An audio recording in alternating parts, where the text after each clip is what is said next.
साद्वैतं सावधूतं परिजन सहितं श्रीकृष्ण देवं श्री राधा कृष्ण पादन सहगण ललिता श्री विशाखान्वितांश्च नमो विष्णुपादाय कृष्ण प्रेष्ठाय भूतले श्रीमते भक्ति वेदांत स्वामी नित्य नामिने नमस्ते सरस्वती देवे गौरवाणी प्रचारिणे निर्विशेष शून्यवादी पाश्चात्य देशतारिणे नमो महावदन्याय कृष्ण प्रेम प्रदायते कृष्णाय कृष्ण चैतन्य नामने गौरदीते नमः नमो ब्रह्मण्य देवाय गो ब्रह्मण्य हिताय च जगद्धिताय कृष्णाय गोविंदाय नमो नमः वाञ्छाकल्पतरुभ्यश्च कृपा सिन्धुभ्यो एव च पतितानां पावनेभ्यो वैष्णवेभ्यो नमो नमः। जय श्री कृष्ण चैतन्य प्रभु नित्यानंद श्री अद्वैत गदाधर श्रीवासादि श्री गौर भक्त वृंद हरे कृष्ण कृष्ण कृष्ण हरे हरे हरे राम राम राम हरे हरे हरे कृष्ण कृष्ण कृष्ण हरे हरे हरे राम राम राम हरे हरे हरे कृष्ण कृष्ण कृष्ण हरे हरे हरे राम राम राम हरे हरे।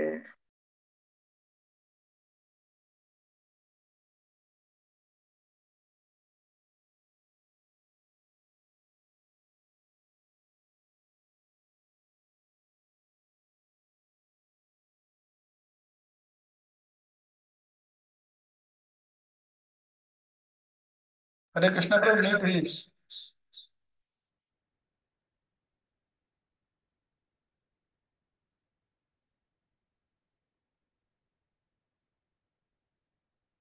अनम्यूट करंतु।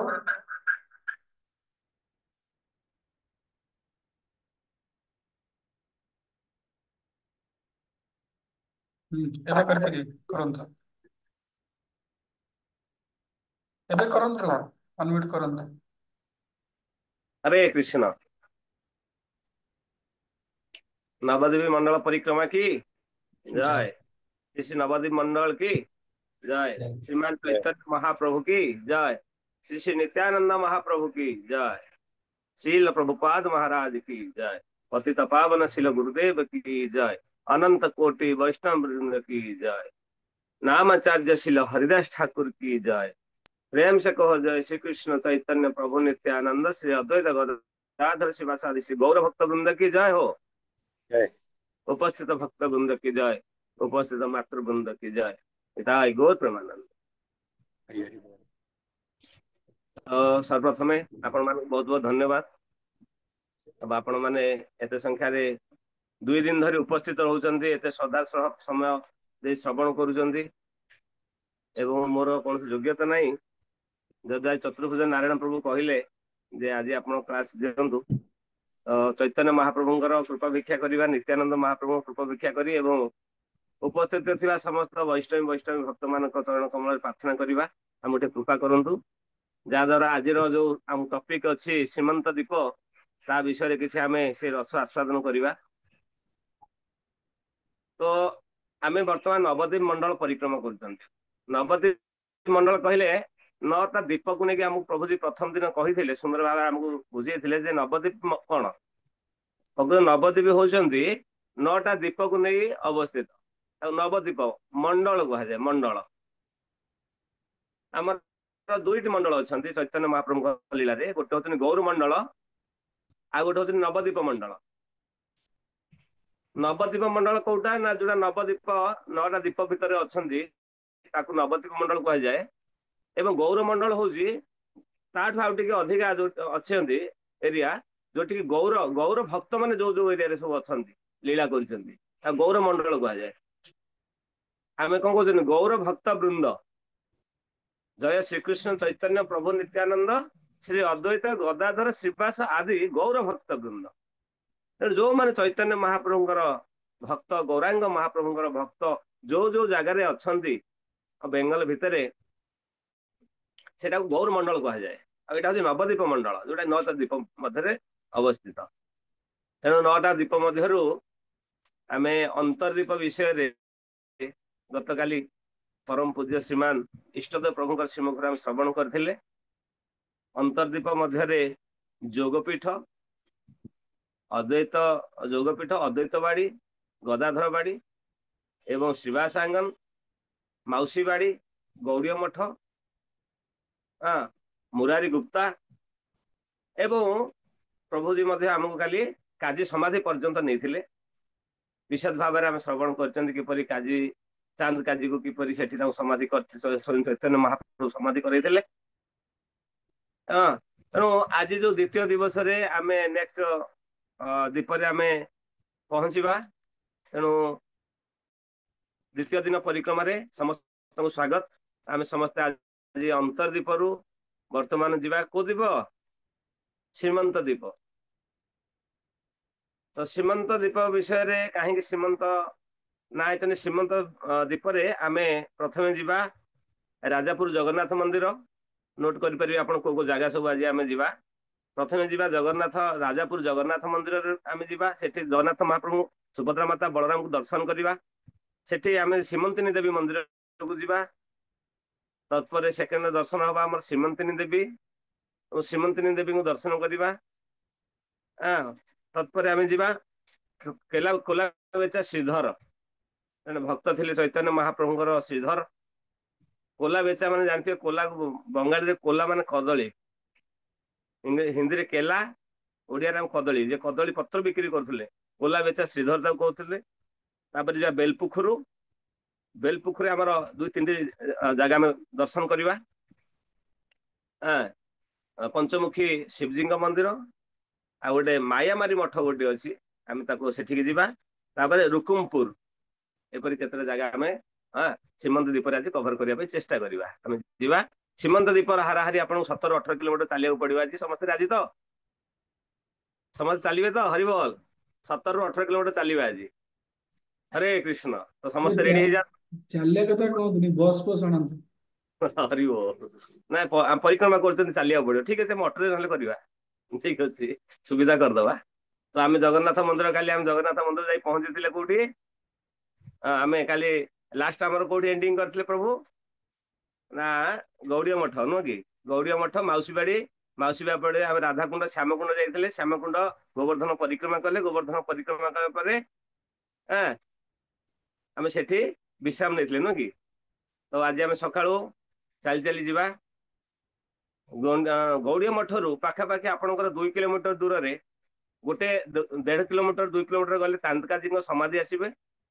ଏବଂ ସେଠାରୁ ଆଉ 2 କିଲୋମିଟର ଭିତରେ, 1.5 କିଲୋମିଟର 2 କିଲୋମିଟର ଗଲେ ଆପଣଙ୍କର ଆସିବେ ଜଗନ୍ନାଥ, ରାଜାପୁର ଜଗନ୍ନାଥ ମନ୍ଦିର।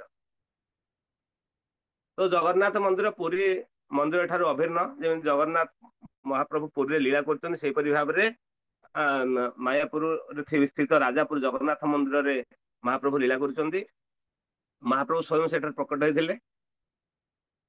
ତ ମହାପ୍ରଭୁଙ୍କର ଜଣେ, ଆମର ଜଗନ୍ନାଥଙ୍କର ଜଣେ ଭକ୍ତ, ଅନେକ ଭକ୍ତ ଅଛନ୍ତି ସଂସାରରେ, ଆମେ ଜାଣିଥିବା ଜଗନ୍ନାଥଙ୍କର ସଂସାରରେ ଅନେକ ଭକ୍ତ ଅଛନ୍ତି। ତନ୍ମଧ୍ୟରୁ ବଙ୍ଗଳାରେ ଥିଲେ ଜଣେ ଜଗଦୀଶ ଗାଙ୍ଗୁଲି ନାମକ ଜଣେ ଭକ୍ତ ଥିଲେ। ମାୟାପୁରରେ ନଦିଆ ନବଦ୍ୱୀପରେ ଜଗଦୀଶ ଗାଙ୍ଗୁଲି ନାମକ ଜଣେ ଜଗନ୍ନାଥ ଭକ୍ତ ଥିଲେ। ପ୍ରତିବର୍ଷ ସେ ଆସୁଥିଲେ ପୁରୀକୁ, ରଥଯାତ୍ରା ଦର୍ଶନ କରୁଥିଲେ, ପୁରୀରେ ଦର୍ଶନ କରିକି ଯାଉଥିଲେ। କିନ୍ତୁ କିଛି ବର୍ଷ ପରେ ତାଙ୍କର ଚକ୍ଷୁ କଣ ହେଲା, ଖରାପ ହେଇଗଲା, ଦୃଷ୍ଟି ଶକ୍ତି ହରେଇ ବସିଲେ। ତେଣୁ ଆସିବା ପାଇଁ ଅକ୍ଷମ ହେଲେ, ରୋଗଗ୍ରସ୍ତ ହେଲେ। ତେଣୁ ତାଙ୍କର ଯୋଉ ସାଙ୍ଗସାଥି ମାନେ ମେଳ ହେଇକି ଆସୁଥିଲେ ପୁରୀ ଜଗନ୍ନାଥ ମନ୍ଦିରକୁ, ତାଙ୍କୁ ଆଉ ଆଣିବା ପାଇଁ ସେମାନେ ଚାହିଁଲେନି, ଇଚ୍ଛା ପ୍ରକାଶ କଲେନି। କାହିଁକି ନା ଯେହେତୁ ଇଏ ରୁଗ୍ଣ ଅବସ୍ଥାରେ ଅଛନ୍ତି, ଦୃଷ୍ଟି ଶକ୍ତି ହରେଇ ବସିଛନ୍ତି, ଦେଖାଯାଉନି, ୟାଙ୍କୁ ନେଲେ ୟାଙ୍କୁ ପୁଣି ରିକ୍ସ, ନୁହଁ କି? ଯେତେବେଳେ ଆପଣ ମାନେ ଯାତ୍ରାରେ ଯାଉଛନ୍ତି, ବର୍ତ୍ତମାନ ପରିକ୍ରମାରେ ଆସିଛନ୍ତି, ଆକ୍ଚୁଆଲି ଉଦ୍ଦେଶ୍ୟ ହଉଛି ସମସ୍ତଙ୍କୁ ସାଙ୍ଗରେ ଆଣିବା, ନୁହଁ କି? ଆମେ ସମସ୍ତଙ୍କୁ ସାଙ୍ଗରେ ଆଣିକି ପରିକ୍ରମା ଯିବା। ଏଠି ଯୋଉ ଜୁମ ରେ ଚାଲିଛି, ଯେମିତି ସମସ୍ତଙ୍କୁ ସାଙ୍ଗରେ ନେଇକି ଆମେ ପରିକ୍ରମା କରୁଛନ୍ତି, ସେମିତି ଆକ୍ଚୁଆଲି ଭକ୍ତ ମାନଙ୍କର ଲକ୍ଷଣ ହଉଛି କଣ, ଏକା କୁଆଡେ ଯିବାନି। ଯେତେବେଳେ ଯିବା 4, 5, 10 ଭକ୍ତଙ୍କୁ ନେଇକି ଯିବା। ଯେମିତି ଚତୁର୍ଭୁଜ ନାରାୟଣ ପ୍ରଭୁ କେତେବେଳେ ଏକା ରୁହନ୍ତିନି, ସବୁବେଳେ ସାଙ୍ଗରେ ଚାଲନ୍ତି ଆପଣ ମାନଙ୍କୁ ନେଇକରି। କେତେବେଳେ ପୁରୀ, କେତେବେଳେ କୁଆଡୁ କୁଆଡେ ସବୁ ସେ ଚାଲନ୍ତି। ଆଜି ନବଦ୍ୱୀପ ମଣ୍ଡଳ ଆପଣଙ୍କୁ ପରିକ୍ରମା କରୁଛନ୍ତି, ହଉଛି ଭକ୍ତ, ଶୁଦ୍ଧ ଭକ୍ତଙ୍କ ଲକ୍ଷଣ। ତେଣୁ ଶୁଦ୍ଧ ଭକ୍ତ ମାନେ କେତେବେଳେ ଏକା ଯାଆନ୍ତିନି, କାରଣ ଶୁଦ୍ଧ ଭକ୍ତ ମାନେ ହଉଛି ଦୟାଳୁ, କୃପାଳୁ। ଆଉ ହୃଦୟଟା ହଉଛି ଏତେ କୃପାରେ, ସେମାନଙ୍କୁ ଦୟା କରିବା ପାଇଁ, ସମସ୍ତଙ୍କ ଉପରେ କୃପା କରିବା ପାଇଁ ସେମାନଙ୍କର ଚିନ୍ତାଧାରା ଥାଏ, ସବୁବେଳେ ସେମାନଙ୍କର ଇଚ୍ଛା ଥାଏ। ତେଣୁ କିନ୍ତୁ ଏଠି କଣ ହେଲା ନା ସେ ଗୋଟେ ଭକ୍ତଙ୍କୁ ସେମାନେ ସାଙ୍ଗରେ ଆଉ ଆଣିଲେନି। ଆଣିଲେ ରିକ୍ସ ନେବାକୁ ପଡିବ, ତାର ଆଉ ଦେଖା ଯାଉନି। ତେଣୁ ଯେ ନନେଲେ ଜଗତ ଶ୍ରୀ ଗାଙ୍ଗୁଲି କ୍ରନ୍ଦନ କରୁଛନ୍ତି କୋଉଠି? ନବଦ୍ୱୀପରେ। ଯେ ହେ ମହାପ୍ରଭୁ, ମୁଁ କଣ ଏତେ ହତଭାଗା, ସମସ୍ତେ ଗଲେ ମୁଁ ଆପଣଙ୍କୁ ଆଉ ଦର୍ଶନ କରିପାରିବିନି। ମୋ ଉପରେ କାହିଁକି ଏମିତି ଆପଣ ନିର୍ଦ୍ଦୟ ହେଲେ? ଅନେକ ଖଣ୍ଡନ କଲେ। ଖଣ୍ଡନ କଲେ ଯେତେବେଳେ ଜଗନ୍ନାଥ ମହାପ୍ରଭୁ ତାଙ୍କର ଭକ୍ତ ବତ୍ସଳ ଶ୍ରୀହରି ନା, ଅନେକ ଆମେ ଉଦାହରଣ ଦେଖିଛନ୍ତି। ପୁରୀରେ ଯେତେବେଳେ ଜଗନ୍ନାଥ ମହାପ୍ରଭୁ ଲୀଳା କରୁଛନ୍ତି, ଦାସିଆ ବାଉରୀଠୁ ଆରମ୍ଭ କରିକିରି ବନ୍ଧୁ ମହାନ୍ତି, ଭକ୍ତ ସାଲବେଗ, ସମସ୍ତଙ୍କର କଥା ବୁଝୁଛନ୍ତି ଜଗନ୍ନାଥ ମହାପ୍ରଭୁ, ନୁହଁ କି? ଆଉ ଗଣପତି ଭଟ୍ଟ ଆସିଥିଲେ ସାଉଥ ଇଣ୍ଡିଆରୁ, ତାଙ୍କ ପାଇଁ ଆଜି ଗଜାନନ ବେଶ ଧାରଣ କରୁଛନ୍ତି ଆମର ଜଗନ୍ନାଥ ମହାପ୍ରଭୁ। ତେଣୁ ତାଙ୍କର କଥା ବୁଝିଲେ ଜଗନ୍ନାଥ ମହାପ୍ରଭୁ। ତାଙ୍କୁ ସ୍ୱପ୍ନ କହିଲେ ଯେ ଆସନ୍ତା କାଲି ତୁମେ ଯାଅ, ବ୍ୟସ୍ତ ହୁଅନି। ତୁମେ କଣ ମୋ ପାଖକୁ ଯାଇପାରୁନ, ମୁଁ ତୁମ ପାଖକୁ ଆସିବି। ହରି ବୋଲ। ଇଏ ହଉଛନ୍ତି ଭକ୍ତ ବତ୍ସଳ ମହାପ୍ରଭୁ। ଯଦି ଭକ୍ତ ଭଗବାନ ପାଖକୁ ଯାଇପାରୁନାହାନ୍ତି, ତ ଭଗବାନ ସ୍ୱୟଂ ଭକ୍ତ ପାଖକୁ ପଳେଇ ଆସନ୍ତି। ଇଏ ହଉଛନ୍ତି ଭଗବାନଙ୍କର ଭକ୍ତ ବତ୍ସଳ। ଆମ ଭଗବାନ, ଆମ ପ୍ରଭୁ ଏତେ ଭକ୍ତ ବତ୍ସଳ, ଯଦି ଶ୍ରଦ୍ଧାରେ ତାଙ୍କୁ ଟିକେ ଆମେ ଭକ୍ତି କରିବା, ଭଗବାନ ଆମକୁ ଦେଖିବା ପାଇଁ ପଳେଇ ଆସିବେ। ଆପଣ ବିଠଲ ରୁକ୍ମିଣୀ ଜାଣିଥିବେ। ବିଠଲ ରୁକ୍ମିଣୀ ଅଛନ୍ତି କୋଉଠି? ପଣ୍ଢରପୁରରେ, ମହାରାଷ୍ଟ୍ର। ଚତୁର୍ଭୁଜ ନାରାୟଣ ପ୍ରଭୁ କହିବା କେତେବେଳେ ପଣ୍ଢରପୁର ବି ଆପଣଙ୍କୁ ଯାତ୍ରା କରିବେ। ତ ପଣ୍ଢରପୁରରେ ବିଠଲ ରୁକ୍ମିଣୀ ଅଛନ୍ତି। ଆଉ ଯିଏ ଥିଲେ ତୁକାରାମ, ଯିଏ ତୁକାରାମ ଭକ୍ତ ଥିଲେ, ତୁକାରାମ ତାଙ୍କର, ସିଏ ତାଙ୍କ ବାପାଙ୍କ ସେବା କରୁଥିଲେ, ବାପା ମାଙ୍କର। ଆଉ ମନ୍ଦିର ଆସିବା ପାଇଁ ଟାଇମ ନଥିଲା। ତେଣୁ ସ୍ୱୟଂ ଭଗବାନ ତାକୁ ଦେଖା କରିବା ପାଇଁ ଗଲେ। କହୁଛନ୍ତି ଆରେ ତୁକାରାମ, ତୁମେ କାହିଁକି ଆସିଲନି? ମୁଁ ତମକୁ ଦେଖା କରିବା ପାଇଁ ଆସିଛି। ତ ତୁକାରାମ କଣ କଲେ? ଗୋଟେ ଇଟା ଫିଙ୍ଗିଦେଲେ ପଛପଟେ, କହିଲେ ସେ ଇଟା ଉପରେ ଠିଆ ହୁଅ, ଆଗକୁ ଆସନି, ମୁଁ ସେବା କରୁଛି। ସେଠି ଭଗବାନ ଠିଆ ହେଇଛନ୍ତି ଏମିତି ହାତ ଦେଇକି ଅଣ୍ଟାରେ। ଆପଣ ଦେଖିଥିବେ ବିଠଲ ରୁକ୍ମିଣୀ। ବୁଝିପାରିଲେ? ଏମିତି କହିବାର ତାତ୍ପର୍ଯ୍ୟ ହଉଛି କଣ? ଯେତେବେଳେ ଭକ୍ତ ଭଗବାନ ପାଖକୁ ଯିବାରେ କୌଣସି ଅସମର୍ଥ ହୁଅନ୍ତି, ସ୍ୱୟଂ ଭଗବାନ ଭକ୍ତଙ୍କ ପାଖକୁ ଆସନ୍ତି। ଆଜି ଜଗନ୍ନାଥ ମହାପ୍ରଭୁ ଜଗଦୀଶ ଗାଙ୍ଗୁଲିକୁ ସ୍ୱପ୍ନାଦେଶ କରୁଛନ୍ତି, ତୁମେ ଆସିବାର ଆବଶ୍ୟକତା ନାହିଁ, ମୁଁ ତୁମ ପାଖକୁ ଯାଉଛି। କାଲି ସକାଳେ ତୁମେ ଗଙ୍ଗାରେ ସ୍ନାନ କରିବାକୁ ଯିବ। ଯିବା ସମୟରେ କଣ ହବ? ମୁଁ ଦାରୁ ରୂପରେ ତମ ପାଖକୁ ଆସିବି, ତୁମ ଦେହରେ ବାଜିବି ଗୋଟେ ଦାରୁ ହେଇକି। ତମେ ତାକୁ ନେଇକି ଯିବ। ଜଣେ ବଢେଇ ଅଛି, ବଢେଇ ପାଖକୁ ତମେ ନେଇକି ଯିବ। ତମେ ତାକୁ ନେଲେ ସେ ବିଗ୍ରହ ତିଆରି କରିବ, ମତେ ସେବା କରିବ। ତ ବହୁତ ଖୁସି ହେଇଗଲେ କିଏ? ଜଗଦୀଶ ଗାଙ୍ଗୁଲି। ପରବର୍ତ୍ତୀ ଦିନ ସକାଳ ପାଇଲେ, ସେ ଯାଇଛନ୍ତି ସ୍ନାନ କରିବା ପାଇଁ। ସ୍ନାନ କରିବା ସମୟରେ ହଠାତ୍ ଗୋଟେ ଦାରୁ ଆସିଲେ, ତାଙ୍କ ଦେହରେ ଲାଗିଲେ। ସେ ତ ଚକ୍ଷୁ ହରେଇ ବସିଥିଲେ ନା, ଦୃଷ୍ଟି ଶକ୍ତି ହରେଇ ବସିଥିଲେ। ତାପରେ ଏମିତି ଯେତେବେଳେ ସେ କାଠକୁ ଧରିଛନ୍ତି, ଜାଣିପାରିଲେ ଇଏ ହଉଛନ୍ତି ସେ ଭଗବାନ ଯାହା କହିଥିଲେ, ସେ ଦାରୁ। ଇଏ ହଉଛନ୍ତି ମହାପ୍ରଭୁ। ଯେତେବେଳେ ତାକୁ ସ୍ପର୍ଶ କରିଛନ୍ତି, ସାଙ୍ଗେ ସାଙ୍ଗେ ଦୃଷ୍ଟି ଶକ୍ତି ଫେରି ପାଇଗଲେ।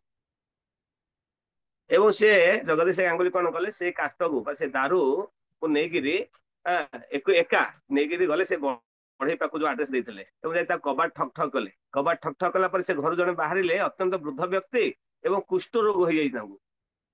ବହୁତ ଦୁର୍ବଳ ସେ ଲୋକ, କୁଷ୍ଠ ରୋଗୀ, ଆଉ ତାଙ୍କ ଦେହରେ ଜୀବନ ବି ନାହିଁ। ସେ ଲୋକ ଘରୁ ବାହାରିଲେ। କହିଲେ, ତ ଆପଣ ବଢେଇ କାର୍ପେଣ୍ଟର? ନା ହଁ।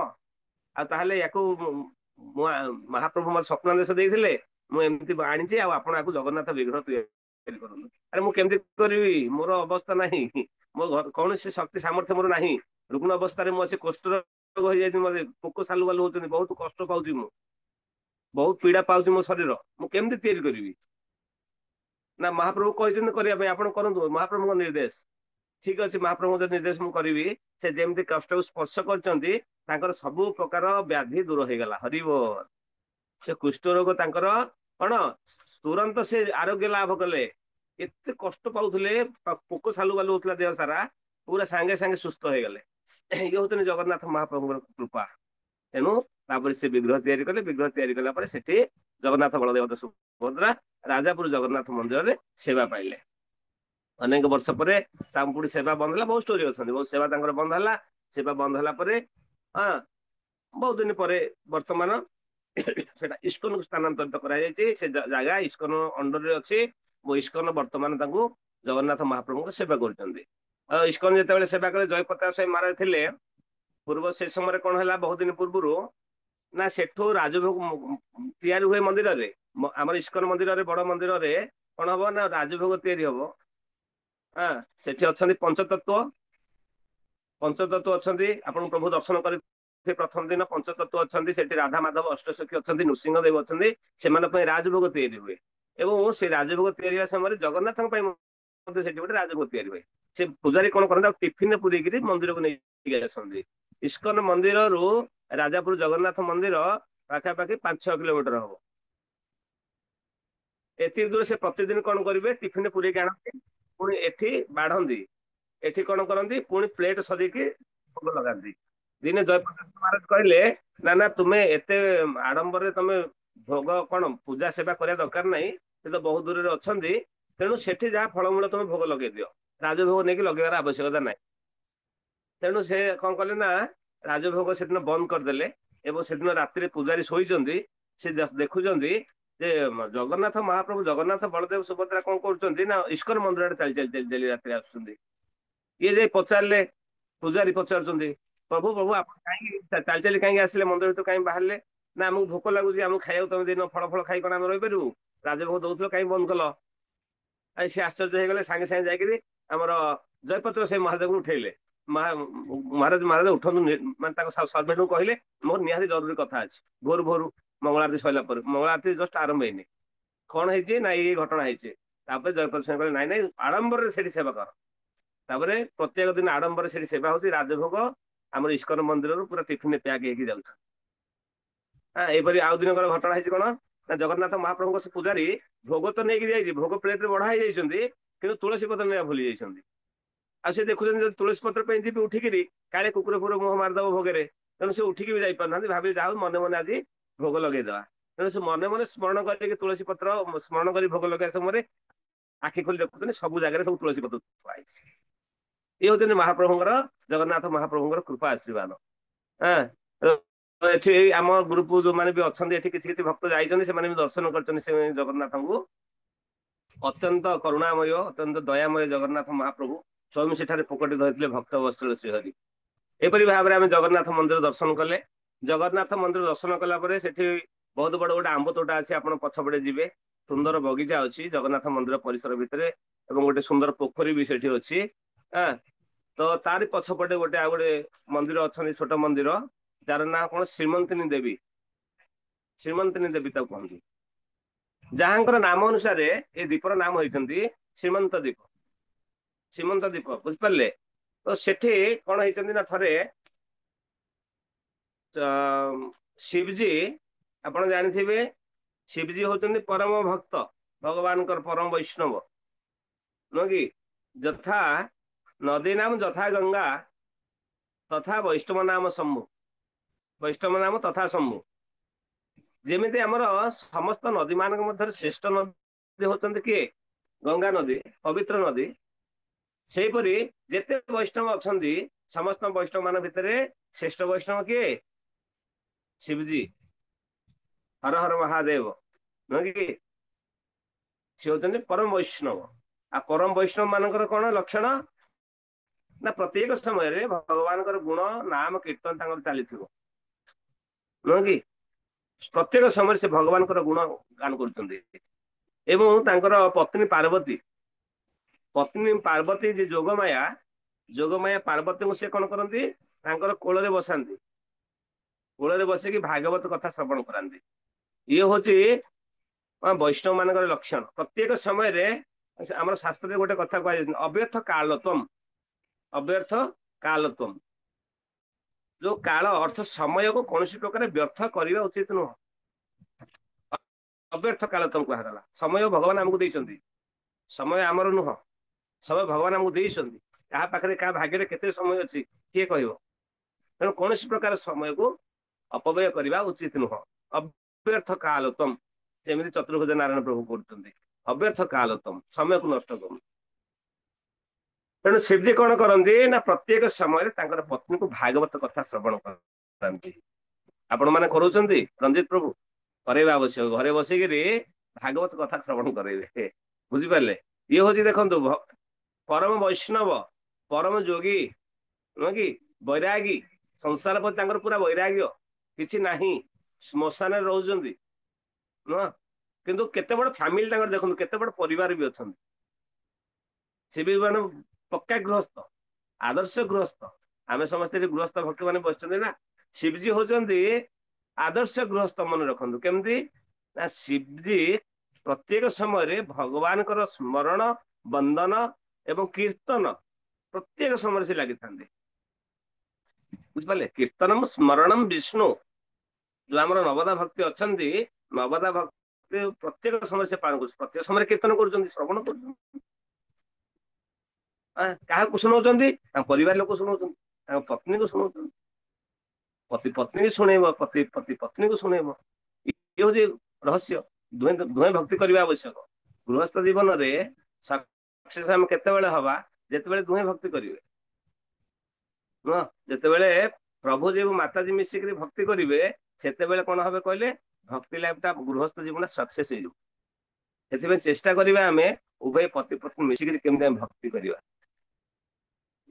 जहाँ भी हो शिवजी कौन करुले ना प्रत्येक समय पार्वती देवी को भागवत कथा श्रवण करूँ तो अनेक स्थान को जाते भुवनेश्वर भी आसते भुवनेश्वर जानते एक आमर कानन ना शुणी एकाम्र कानन एकाम्र क्षेत्र भुवनेश्वर कह जाए ये कौन थी एक आम्र कानन प्रभु टे लेट है चलो तो 8:30 चलो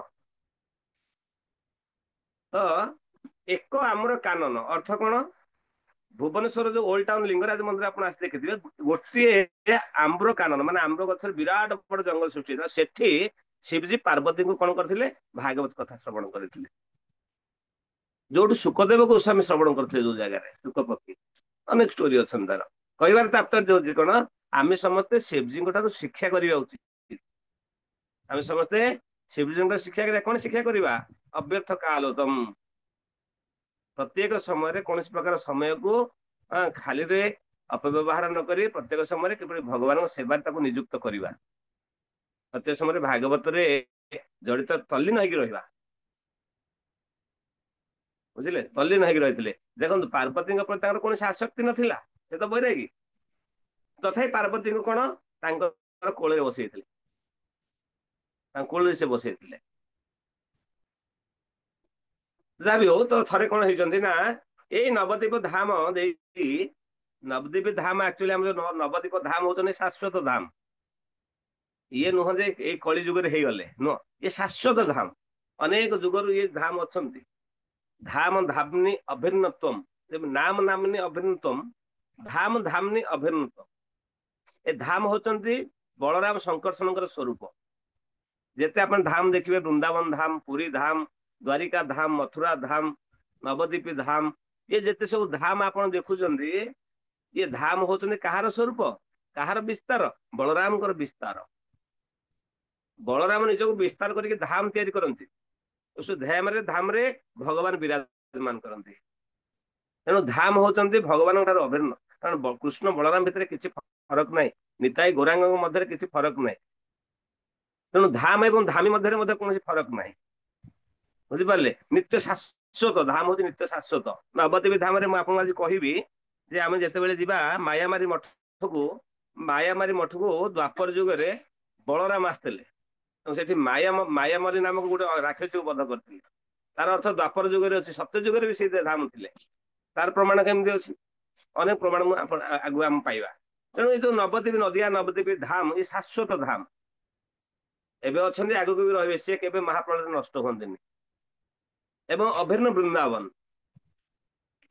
वृंदावन हूँ आप प्रभु से कही वृंदावन आउ नदिया नवद्वीप मायापुर भितर कौन फरक ना वृंदावन दुई भाग विभक्त होती जानी था आमर जो शाश्वत धाम अच्छा वैकुंठ वैकुंठ कौन अयोध्या अयोध्या मथुरा मथुरा पर होती गोलख वृंदावन ये जो गोलख वृंदावन जो राधाराणी और कृष्ण अष्टसखी मानक लीला कर माधुर्य लीला कर वृंदावन वृंदावन को दुई भाग विभक्त कर गोटे होती माधुर्य गोटे होती औदर्य माधुर्य धाम आ गोटे होती औदर्य धाम माधुर्य वृंदावन औदर्य वृंदावन माधुर्य धाम रे भगवान कृष्ण राधाराणी सखी मान लीला कर ऐदर्य पार्ट रे अर्दर्य भाग कौन कर चैतन्य महाप्रभु नित्यानंद महाप्रभु पार्षद मान नहीं हरिकीर्तन कर गोलेखर प्रेम धन हरिनाम संकीर्तन हरे कृष्ण कृष्ण कृष्ण हरे हरे हरे राम राम राम हरे हरे ये हरे कृष्ण महामंत्र मृदंग करताल सह गौरभक्त मान सह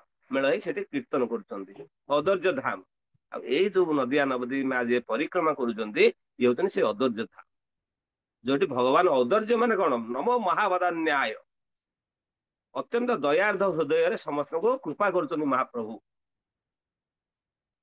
ବୁଝିପାରିଲେ? କୃପା କରୁଛନ୍ତି, କାହାକୁ କୌଣସି ପ୍ରକାର ବାଛ ବିଚାର କରୁନାହାନ୍ତି, ସମସ୍ତଙ୍କୁ କୃପା କରୁଛନ୍ତି ମହାପ୍ରଭୁ। ସେ ହଉଛି ଔଦର୍ଯ୍ୟ ଧାମ। ଆମେ ଔଦର୍ଯ୍ୟ ଧାମରେ ବର୍ତ୍ତମାନ ଅଛନ୍ତି। ତ ଏଇ ଔଦର୍ଯ୍ୟ ଧାମ ଦେଇ ଦିନେ କଣ ହେଇଥିଲେ, ଶିବ ପାର୍ବତୀ ଯାଉଥିଲେ। ଯିବା ସମୟରେ ହଠାତ୍ ପାର୍ବତୀଙ୍କ ହୃଦୟ ଭିତରେ ଗୋଟେ ଅଲଗା ଆନନ୍ଦ ଜାତ, ଅଲଗା ଆନନ୍ଦ ଅନୁଭୂତ ହେଲା। ଅଲଗା ଯେତେବେଳେ ଆନନ୍ଦ ଅନୁଭୂତ ହେଲା, ସେ ପଚାରୁଛନ୍ତି ଶିବଜୀଙ୍କୁ, ମତେ କାହିଁକି ଏଠି ଆନନ୍ଦ ଲାଗିଲା? ଏବଂ ଶିବଜୀ ସେଇ ସମୟରେ କଣ କଲେ, ନୂତନ କୀର୍ତ୍ତନ କଲେ। ବୁଝିପାରିଲେ? ନବଦ୍ୱୀପ ଧାମରେ ଏଇ ଯୋଉ ଆମର ସୀମନ୍ତ ଦ୍ୱୀପ ଉପରେ ଦେଇକି ଯିବା ସମୟରେ ଶିବଜୀ ମଧ୍ୟ କଣ କଲେ, ଉଦଣ୍ଡ କୀର୍ତ୍ତନ କରିବାକୁ ଲାଗିଲେ। ହରେ କୃଷ୍ଣ କୃଷ୍ଣ କୃଷ୍ଣ ହରେ ହରେ, ହରେ ରାମ ରାମ ରାମ ହରେ ହରେ। ଆମ ଚତୁର୍ଭୁଜ ନାରାୟଣ ପ୍ରଭୁ ବହୁତ ବଢିଆ କୀର୍ତ୍ତନ କରନ୍ତି, ଉଦଣ୍ଡ କୀର୍ତ୍ତନ। ତ ଆମେ ଯେତେବେଳେ ସେଠି ଯାଉ, ବା ଆପଣ ମାନେ ଯେତେବେଳେ ସେଠି ଯିବେ, ସେଠି ଉଦଣ୍ଡ କୀର୍ତ୍ତନ କରାହବ ମନ୍ଦିର ଚାରିପଟେ। ଶିବଜୀ ଉଦଣ୍ଡ କୀର୍ତ୍ତନ କଲେ, ପାର୍ବତୀଙ୍କୁ କିଛି ବୁଝା ପଡିଲାନି। ପାର୍ବତୀ ପ୍ରଭୁ କଣ ଲୀଳା, ମତେ ଟିକେ ରହସ୍ୟ ଟିକେ କୁହନ୍ତୁ, କାହିଁକି ଆପଣ ଏତେ ଉନ୍ମାଦ ହେଇଗଲେ? ମୋ ହୃଦୟ ଭିତରେ ଗୋଟେ ଅଲଗା ଆନନ୍ଦ ହେଇଗଲା ଏଇ ସ୍ଥାନକୁ ଆସିଲା ପରେ। ଶିବଜୀ କହୁଛନ୍ତି, ଇଏ ହଉଛନ୍ତି ମହାପ୍ରଭୁଙ୍କର ସ୍ଥାନ, ଇଏ ହଉଛି ନଦିଆ ନବଦ୍ୱୀପର ସ୍ଥାନ, ଔଦର୍ଯ୍ୟ ବୃନ୍ଦାବନ। ଏଠି ମହାପ୍ରଭୁ କଳି ଯୁଗରେ ଅବତାର ନେବେ, ଚୈତନ୍ୟ ମହାପ୍ରଭୁ ରୂପରେ ଆସିବେ। ପରମ ପୁରୁଷ ଭଗବାନ କୃଷ୍ଣ, ଶ୍ରୀକୃଷ୍ଣ ଚୈତନ୍ୟ, ରାଧାକୃଷ୍ଣ ନୁହେଁ ଅନ୍ୟ। ଶ୍ରୀକୃଷ୍ଣ ଚୈତନ୍ୟ, ରାଧାକୃଷ୍ଣ ନୁହେଁ ଅନ୍ୟ। ଗୋରାର ଭାବେ ଏବେ ଗୌର ଅବତାର, ଶ୍ରୀରାଧାର ଭାବେ ଏବେ ଗୌର ଅବତାର। ହରେ କୃଷ୍ଣ ମହାମନ୍ତ୍ର କରିଲ ପ୍ରଚାର। ଚୈତନ୍ୟ ମହାପ୍ରଭୁ କିଏ? ଚୈତନ୍ୟ ମହାପ୍ରଭୁ ହଉଛନ୍ତି ରାଧା ଏବଂ କୃଷ୍ଣଙ୍କର ମିଳିତ ତନୁ। ଶ୍ରୀ ରାଧାର ଭାବ, ରାଧାଙ୍କର ଭାବ ନେଇକରି ସେ ଆସିଛନ୍ତି। ବୁଝିପାରିଲେ? ସେ ହଉଛନ୍ତି ରାଧାରାଣୀ, ସେ ହଉଛନ୍ତି କୃଷ୍ଣ। ସେ ରାଧା କୃଷ୍ଣଙ୍କର ଏଠି ଭଗବାନ ସ୍ୱୟଂ ପ୍ରଭୁ ଏଠି ବିରାଜମାନ କରିବେ। ଆଉ ଅତ୍ୟନ୍ତ ସେ ସମସ୍ତଙ୍କୁ ଏଠୁ କୃପା କରିବେ। ଏଠି ଗୋଲଖର ପ୍ରେମ ଧନ ହରିନାମ ସଂକୀର୍ତ୍ତନକୁ ଏଠୁ ବନ୍ୟା କରିବେ, ସମସ୍ତଙ୍କୁ ଏଠି ପ୍ରଦାନ କରିବେ। କଳିଯୁଗର ଜୀବମାନେ ଏଠି ଆନନ୍ଦ ପ୍ରାପ୍ତ ହେବେ। ଏତେ ସୁନ୍ଦର କଥା ସବୁ ଶ୍ରବଣ କଲେ ଚୈତନ୍ୟ ମହାପ୍ରଭୁଙ୍କ ବିଷୟରେ। ପାର୍ବତୀଙ୍କର ଇଚ୍ଛା ଜାଗ୍ରତ ହେଲା, ମୁଁ ବି ଟିକେ ମହାପ୍ରଭୁଙ୍କୁ ଦର୍ଶନ କରନ୍ତି। ନୁହେଁ କି? ମହାପ୍ରଭୁଙ୍କୁ ମୁଁ ବି ଟିକେ ଦର୍ଶନ କରନ୍ତି। ଆପଣ ମାନଙ୍କ ଭିତରେ ଜାଗ୍ରତ ହଉଛି, ଇଚ୍ଛା ଜାଗ୍ରତ ହଉଛି ଦର୍ଶନ କରିବା ପାଇଁ? କେତେ ଜଣଙ୍କର ହେଲାଣି? ଏ କଥା ଶୁଣିଲା ପରେ ଆପଣ ମାନଙ୍କ ହୃଦୟ ଭିତରେ ଉତ୍କଣ୍ଠା ଜାତ ହଉଛି ନା ନାଇଁ? ମୁଁ ବି ମହାପ୍ରଭୁଙ୍କୁ ଦର୍ଶନ କରନ୍ତି, ମୁଁ ବି ଟିକେ ଦର୍ଶନ କରେ। ଆହା କେତେ ସୁନ୍ଦର ରୂପ, ମୁଁ ଟିକେ ଭଲ, ମୋ ଭାଗ୍ୟରେ ଟିକେ ଆସନ୍ତା, ମୁଁ ଟିକେ ଦର୍ଶନ କରିଦିଅନ୍ତି। ଇଏ ଯେତେବେଳେ ସାବିତ୍ରୀଙ୍କର ମନରେ, ପାର୍ବତୀଙ୍କର ମନରେ ଆସିଲା, ଚୈତନ୍ୟ ମହାପ୍ରଭୁ ଜାଣିପାରିଲେ, ଆରେ ଭକ୍ତ ବତ୍ସଳ ଭାବଗ୍ରାହୀ ଅନ୍ତର୍ଯାମୀ, ସବୁ ଭକ୍ତଙ୍କର ମନସ୍କାମନା ପୂର୍ଣ୍ଣ କରନ୍ତି, ମନ କଥା ସବୁ ଜାଣିପାରନ୍ତି। ତେଣୁ କଣ କଲେ ନା, ଜାଣିପାରିଲେ ତାଙ୍କର ଇଚ୍ଛା ଶକ୍ତି ଅଛି ଦର୍ଶନ କରିବା। ଆପଣ ମାନେ ଯଦି ସେଇ ଦୃଢ ଇଚ୍ଛା ଶକ୍ତି କରିବେ, ତାହେଲେ ଆପଣଙ୍କୁ ଭଗବାନ ନିଶ୍ଚିତ ଦର୍ଶନ ଦେବେ। ଧ୍ରୁବ ମହାରାଜ 5 ବର୍ଷର ବାଳକ, ମାତ୍ର 6 ମାସ ଭିତରେ ଦୃଢ ନିଶ୍ଚିତ ଭାବରେ ତପସ୍ୟା କରିକିରି ଭଗବାନ ନାରାୟଣଙ୍କୁ ଚତୁର୍ଭୁଜ ରୂପରେ ଦର୍ଶନ କଲେ। ପ୍ରହ୍ଲାଦ ମହାରାଜ 7 ବର୍ଷର ବାଳକ ଦର୍ଶନ କଲେ। ଜଗାଇ ମାଧାଇ ଏତେ ପାପୀ ହେଇକି ଦର୍ଶନ କଲେ, ଆମେ କାହିଁ କରିପାରିବାନି? ଆମେ ବି ଦର୍ଶନ କରିପାରିବା। ସେ ଉତ୍କଣ୍ଠା ଜାତ ହେବା ଦରକାର। କେମିତି ଆସିବ? ଶ୍ରବଣ ମାଧ୍ୟମରେ। ଆମେ ଯେତେବେଳେ ଶ୍ରବଣ କରିବା, ଭଗବାନଙ୍କର କଥା ଶ୍ରବଣ କରିବା, ସେତେବେଳେ କଣ ହବ? ଭଗବାନ ପ୍ରତି ପ୍ରେମ ଜାଗ୍ରତ ହବ ହୃଦୟ ଭିତରେ। ତେଣୁ ଆଜି କଥା ଶ୍ରବଣ କଲା ପରେ, ଆକ୍ଚୁଆଲି ମୁଁ ଗୋଟେ କଥା କହିବା ଭୁଲି ଯାଇଛି। ଏଇ ଯୋଉ ଆମର ନବଦ୍ୱୀପ ଅଛନ୍ତି, ଆମର ନବଦ୍ୱୀପ ହଉଛି କଣ ଜାଣିଛନ୍ତି? ନବଦା ଭକ୍ତିର ସଦୃଶ୍ୟ। ପ୍ରତ୍ୟେକ ଦ୍ୱୀପରେ ଗୋଟେ ଗୋଟେ ଭକ୍ତି କରାଯାଏ। ଇଏ ଯୋଉ ସୀମନ୍ତ ଦ୍ୱୀପ, ଏଇଟା ହଉଛି ଶ୍ରବଣ। ଏଠି ଶ୍ରବଣ ଭକ୍ତିର ମାହାତ୍ମ୍ୟ ଅଛି। ଏଠି ଶ୍ରବଣ ଭକ୍ତିର ମାହାତ୍ମ୍ୟ ଅଛି। ତେଣୁ ଶ୍ରବଣ କଲେ କିଏ? ପାର୍ବତୀ। ଶ୍ରବଣ କଲା ପରେ ତାଙ୍କ ହୃଦୟ ବିଗଳିତ ହେଲା, ଦର୍ଶନ କରିବା ପାଇଁ ଉତ୍କଣ୍ଠିତ ହେଲେ। ଏବଂ ଶିବଜୀ ଚୈତନ୍ୟ ମହାପ୍ରଭୁ ସ୍ୱୟଂ ପ୍ରକଟ ହେଲେ। ଆଜାନୁଲମ୍ବିତ ଭୁଜୌ କନକାବତାଦୌ। ଚୈତନ୍ୟ ମହାପ୍ରଭୁଙ୍କର ଭୁଜ ଲମ୍ବା ଲମ୍ବା, ଏତେ ସୁନ୍ଦର ଚେହେରା। ଗୌରାଙ୍ଗ ମହାପ୍ରଭୁ, ସୁନା ଗୌରାଙ୍ଗ ମାନେ କଣ ଜାଣିଛ? ତପ୍ତ କାଞ୍ଚନ ଗୌରାଙ୍ଗୀ। ରାଧାରାଣୀଙ୍କର ଯେମିତି ଶରୀର, ଗୌରାଙ୍ଗ ମାନେ ସୁନା, ସୁବର୍ଣ୍ଣ ଭଳି ତାଙ୍କ ଶରୀର। ବୁଝିପାରିଲେ? ସୁନ୍ଦର ରୂପ। ମହାପ୍ରଭୁଙ୍କୁ ଦର୍ଶନ କରିକି ସେ ଗଦଗଦ ହେଇଗଲେ, ଆନନ୍ଦିତ ହେଇଗଲେ। ଆପଣ ମାନେ ମଧ୍ୟ ଆଜି ରାତିରେ ଯେତେବେଳେ ଶୋଇବେ, ସ୍ୱପ୍ନରେ ଆପଣଙ୍କ ପାଖରେ ମହାପ୍ରଭୁ ଆସିବେ। ଆଜି ଶୋଇବା ସମୟରେ ୟାକୁ ସ୍ମରଣ କରି ଶୁଅନ୍ତୁ ସମସ୍ତେ। ସ୍ୱପ୍ନରେ ମହାପ୍ରଭୁ ଆସିବେ। ସକାଳେ ମଙ୍ଗଳା ଦର୍ଶନ କରିବେ, ଯେତେବେଳେ ଜପ କରିବେ, ଆଜି ଭୋରୁ ଭୋରୁ ଚତୁର୍ଭୁଜ ନାରାୟଣ ପ୍ରଭୁ ସାଙ୍ଗରେ ବସିକିରି, ସେତେବେଳେ ଦେଖିବେ ଜପ କରିବା ସମୟରେ ମହାପ୍ରଭୁଙ୍କ ସ୍ମରଣ ଆସିବ। ମହାପ୍ରଭୁଙ୍କ ସୁନ୍ଦର ରୂପ। ପାର୍ବତୀ ଦର୍ଶନ କଲେ, ଦର୍ଶନ କରି ବିଭୋରିତ ହେଇଗଲେ, ପ୍ରଣାମ କଲେ। ବୁଝିପାରିଲେ, ପ୍ରଣାମ କଲେ, ଆଶୀର୍ବାଦ ଦେଲେ ଏବଂ ସେ କହିଲେ ଇଏ ସେ ମହାପ୍ରଭୁ ଯୋଉଠି ଠିଆ ହେଇଥିଲେ ସେ ଯୋଉ ମାଟି ମାଟି ଅତ୍ୟନ୍ତ ପବିତ୍ର ହେଇଗଲା, ମାଟି ପବିତ୍ର ହେଇଗଲା ଏବଂ ସେ କଣ କଲେ ତାଙ୍କ ସିନ୍ଥିରେ ଲଗେଇଲେ, ସିନ୍ଥି ସିନ୍ଥି ଜାଣିଛନ୍ତି, ସିନ୍ଥିରେ ଲଗେଇଲେ ମାଟି, ତେଣୁ ସେ ହେଲେ କଣ ଶ୍ରୀମନ୍ତିନୀ, ଶ୍ରୀମନ୍ତିନୀ ହେଇଗଲେ, ତେଣୁ ତାଙ୍କ ନାଁ ହେଲା କଣ ଶ୍ରୀମନ୍ତ ଦୀପ, ସେ ହେଲେ ଶ୍ରୀମନ୍ତ ଦୀପ। ତେଣୁ ଆପଣ ମାନେ ମଧ୍ୟ ଭଗବାନଙ୍କୁ ପ୍ରାର୍ଥନା କରନ୍ତୁ, ଉତ୍କଣ୍ଠାର ସହ ଦର୍ଶନ କରିବା ଅଭିଳାଷ କରନ୍ତୁ, ଭଗବାନ ନିଶ୍ଚିତ ଦର୍ଶନ ଦେବେ। ଏପରି ଭାବରେ ପାର୍ବତୀଙ୍କୁ ଦର୍ଶନ ଦେଲେ ଏବଂ ଶିବଜୀ ପାର୍ବତୀ ଦର୍ଶନ ଲାଭ କରି କୃତାର୍ଥ ହେଇଗଲେ। ତାଙ୍କର ଚୈତନ୍ୟ ମହାପ୍ରଭୁଙ୍କର ଗୁଣଗାନ କରିକିରି ଜୟ ହୋ ଜୟ ହୋ ଜୟ ଶ୍ରୀମାନ ଗୌରାଙ୍ଗ ମହାପ୍ରଭୁ କି ଜୟ, ଗୌରାଙ୍ଗ ମହାପ୍ରଭୁ କି ଜୟ, ଗୌରାଙ୍ଗ ମହାପ୍ରଭୁ କି ଜୟ କରି କରି ସେ ତାଙ୍କର ପ୍ରତ୍ୟାବର୍ତ୍ତନ କଲେ। ଏହିପରି ଭାବରେ ସେ ଦ୍ୱୀପର ନାମ ହେଲା କଣ, ଶ୍ରୀମନ୍ତ ଦ୍ୱୀପ। ଏବଂ ଆମେ ଯେତେବେଳେ ଶ୍ରୀମନ୍ତିନୀ ଦେବୀ ମନ୍ଦିର ଦର୍ଶନ କଲା ପରେ ଆମେ ମନ୍ଦିର ଜଗନ୍ନାଥ ମନ୍ଦିର ବାହାରକୁ ଆସିଲେ, ବାହାରକୁ ଆସିଲା ପରେ ସେଠି ଭଲ ପଇଡ଼ ଏବଂ ଆଖୁ ରସ ଭଲ ମିଳୁଛି, ପଇଡ଼ ଆଖୁ ରସ ପିଇଲା ପରେ ଏତେ ସମୟ ଆମର ସେଠି ଘଣ୍ଟେ 1.5 ଘଣ୍ଟା କୀର୍ତ୍ତନ ହେଲା, କଥା ଶ୍ରବଣ କଲା, ତାପରେ ସେଠି ଆମେ ଆସିଲେ କିଛି ପଇଡ଼ ପଇଡ଼ ପିଇଲେ, ବଢିଆ ବଢିଆ ପଇଡ଼ ମିଳୁଛି ଏବଂ ଆଖୁ ରସ ପିଇଲା ପରେ ଆମେ ବର୍ତ୍ତମାନ ଆରମ୍ଭ କଲେ ଯାତ୍ରା। ଆମେ କୋଲାବେଚା ଶ୍ରୀଧର ପଟକୁ ଯିବା। ଠିକ ମନ୍ଦିର ଜଗନ୍ନାଥ ମନ୍ଦିରର ସାଇଡରେ ଗୋଟେ ରାସ୍ତା ଅଛି, ରାସ୍ତାରେ ଗଲା ପରେ 1 କିଲୋମିଟର ଚାଲିକି ଯିବାକୁ ପଡିବ। ସେଟା ଆସିଲେ ଗୋଟେ ଆମ୍ବ ତୋଟା ଭିତରେ ଜଙ୍ଗଲ ଚାରିପଟେ ଚାଷ ଜମି ଅଛି, ଚାଷ ଜମି ଭିତରେ ଶ୍ରୀଧରଙ୍କର ବାଡି, ତାଙ୍କ ଘର କୋଲାବେଚା ଶ୍ରୀଧର। କୋଲାବେଚା ଶ୍ରୀଧର ହଉଛନ୍ତି ସେଠି ସେ ରହୁଥିଲେ, ଆକ୍ଚୁଆଲି ସେଇ ଜାଗାରେ କୋଲାବେଚା ଶ୍ରୀଧର ରହୁଥିଲେ। ତେଣୁ ବାଡି ବାଡି ମାନେ କଣ ବୁଝୁଛନ୍ତି, ବାଡି ବାଡି ମାନେ ବାଡି ନୁହଁ, ବାଡି ମାନେ ହଉଛି ଘର। କାଲି ଶୁଣିଥିଲେ ମାଉସୀ ବାଡି, ନୁହଁ କି, ମାଉସୀ ବାଡି ମାନେ ଚୈତନ୍ୟ ମହାପ୍ରଭୁଙ୍କର ମାଉସୀଙ୍କର ଘର, ସେମିତି ଏଇଟା ହଉଛି ଶ୍ରୀଧରଙ୍କର ଘର, କୋଲାବେଚା ଶ୍ରୀଧର ବାଡି ତାକୁ କହନ୍ତି। ସୁନ୍ଦର ପରିବେଶ ମଧ୍ୟରେ ତାଙ୍କର ଗୃହ ଅବସ୍ଥିତ, ଯଦିଓ ବର୍ତ୍ତମାନ ଗୃହ ତାଙ୍କର ନାହିଁ, ସେଠି ଗୋଟେ ମନ୍ଦିର ଅଛନ୍ତି, କୋଲାବେଚା ଶ୍ରୀଧରଙ୍କର ସେଠି ସ୍ମୃତି ମନ୍ଦିର ଅଛନ୍ତି ଏବଂ ଅତ୍ୟନ୍ତ ସୌନ୍ଦର୍ଯ୍ୟର ସ୍ଥାନ। ଯୋଉମାନେ ସେଠିକି ଯାଆନ୍ତି, ଯୋଉମାନେ କଣ ସେଠି ପରିକ୍ରମା ସମୟରେ ଯିବା ସମୟରେ ସେଠି ଶ୍ରୀଧରଙ୍କର କଥା ଶ୍ରବଣ କରିକି ସେ ମାଟିରେ ସମସ୍ତେ ଗଡନ୍ତି, ପୁରା ଲୋଟନ୍ତି। ସେ ମାଟି ଅତ୍ୟନ୍ତ ପବିତ୍ର ମାଟି, କାରଣ ଭଗବାନଙ୍କର ଜଣେ ପ୍ରେମୀ ଭକ୍ତ ଥିଲେ, ଅତ୍ୟନ୍ତ ଶ୍ରୀଧର ଜଣେ ଅତ୍ୟନ୍ତ ଗରିବ ଥିଲେ। ଆମଭଳି ତାଙ୍କର ଆଜିକାଲି ଯୋଉ ଧନୀ ଭକ୍ତ ମାନେ ଅଛନ୍ତି ମହାପ୍ରଭୁଙ୍କର ବି ଥିଲେ, କିନ୍ତୁ ସେ ଅତ୍ୟନ୍ତ ଗରିବ ଭକ୍ତ ଥିଲେ। ତାଙ୍କର ଜୀବିକା କଣ ଥିଲା ଜାଣିଛନ୍ତି, କଦଳୀ ପତ୍ର ବିକନ୍ତି। କଣ କରନ୍ତି, କଦଳୀ ପତ୍ର, ଏବଂ ଆଜି ବି ଦେଖିବେ ମାୟାପୁର ନଦିଆ ନବଦ୍ୱୀପ ଆପଣ ଗଲେ ଦେଖିବେ କଦଳୀ ପତ୍ର ବହୁତ ବେପାର ହୁଏ ସେଠି, ବିଡା ବିଡା କଦଳୀ ପତ୍ର ବାନ୍ଧିକି ନିଅନ୍ତି ଏବଂ କଦଳୀ ମଞ୍ଜା ଏବଂ କଦଳୀ ତାକୁ କଣ କହନ୍ତି, କଦଳୀ କାନ୍ଦ ଯୋଉ ଲାଷ୍ଟ ଗୁଡା ତାକୁ କଣ କହନ୍ତି, କଦଳୀ ଭଣ୍ଡା, ସେଟାକୁ ବିକ୍ରି ହୁଏ। ତ ଶ୍ରୀଧର କଣ କରୁଥିଲେ, କଦଳୀ ପତ୍ର ବିକ୍ରି କରୁଥିଲେ। ଆଉ କଦଳୀ ପତ୍ର ବିକିଲା ପରେ ଆପଣ ଜାଣିଥିବେ କଦଳୀ ପତ୍ର ଯାହା ପଇସା ହଉଛି, ଅଧା ଫାଟି ଯାଇଥିବ, ଅଧା ସିରି ଯାଇଥିବ। କଦଳୀ ପତ୍ର ବିକିକି କିଏ ବା ଘର ପୋଷି ପାରୁଛି, ନୁହଁ କି? କିନ୍ତୁ କୋଲାବେଚା ଶ୍ରୀଧର କଣ କରୁଥିଲେ, ଯେତିକି ପଇସା ସେ ବିକ୍ରି କରୁଥିଲେ, ଅଣେ ଦିଅଣା ଯାହା ଥିଲା ସେ ସମୟରେ, ଯେତିକି ବିକ୍ରି କରୁଥିଲେ ଅଧା ପଇସା କଣ କରୁଥିଲେ, ଗଙ୍ଗା ପୂଜାରେ ସେ ଲଗଉଥିଲେ, ଗଙ୍ଗା ମାତାଙ୍କ ପୂଜାରେ ଲଗେଇ ଦଉଥିଲେ ଏବଂ ଅଧା ପଇସା ସେ ଆଣିକି ଘରେ ଚଳୁଥିଲେ। ବୁଝିପାରିଲେ, ଏମିତି କରିପାରିବେ? ଇଏ ହଉଛି ଗୃହସ୍ଥଙ୍କର କର୍ତ୍ତବ୍ୟ। ଚୈତନ୍ୟ ମହାପ୍ରଭୁଙ୍କର ପ୍ରତ୍ୟେକ ଭକ୍ତ, ପ୍ରତ୍ୟେକ ଶିଷ୍ୟ ଆମକୁ ଅନେକ ଶିକ୍ଷା ଦେଇକି ଯାଇଛନ୍ତି। କାଲି ଶିବାସ ସାଙ୍ଗଙ୍କ କଥା କହିଥିଲି, ପ୍ରଭୁ ଶିବାସ ମଧ୍ୟ ସେୟା ଥିଲେ, 3ଟା ତାଳି ମାରିଥିଲେ, କିଛି କରୁନଥିଲେ। ଶ୍ରୀବାସ ଠାକୁର କୀର୍ତ୍ତନ କରୁଥିଲେ ମହାପ୍ରଭୁ ସାଙ୍ଗରେ। ମହାପ୍ରଭୁ କହିଲେ, ଶ୍ରୀଧର ଶିବାସ ତମ ଘର କେମିତି ଚଳୁଛି, ପରିବାର ତ ବଡ କୁଟୁମ୍ବ, 3 ଭାଇ, ତମର ଝିଆରୀ ପୁତୁରା ବହୁତ ଅଛନ୍ତି, ପରିବାର କେମିତି ଚଳୁଛି, ପରିବାର କେମିତି ଚଳୁଛି? ଚତୁର୍ପ୍ରଭୁ ନାରାୟଣ ପ୍ରଭୁ ଖାଲି ସବୁବେଳେ ଭକ୍ତିରେ ଲାଗିଲେ, ପ୍ରଚାରରେ ଲାଗିଲେ, ଏଇ କ୍ଲାସ ସେଇ କ୍ଲାସ, ପରିବାର କେମିତି ଚଳୁଛି? ତ ଶିବାସ ଠାକୁର କହୁଛନ୍ତି, 3ଟା ତାଳି ମାରିଲେ। ମହାପ୍ରଭୁ କହିଲେ, ମୁଁ କିଛି ବୁଝିପାରିଲିନି।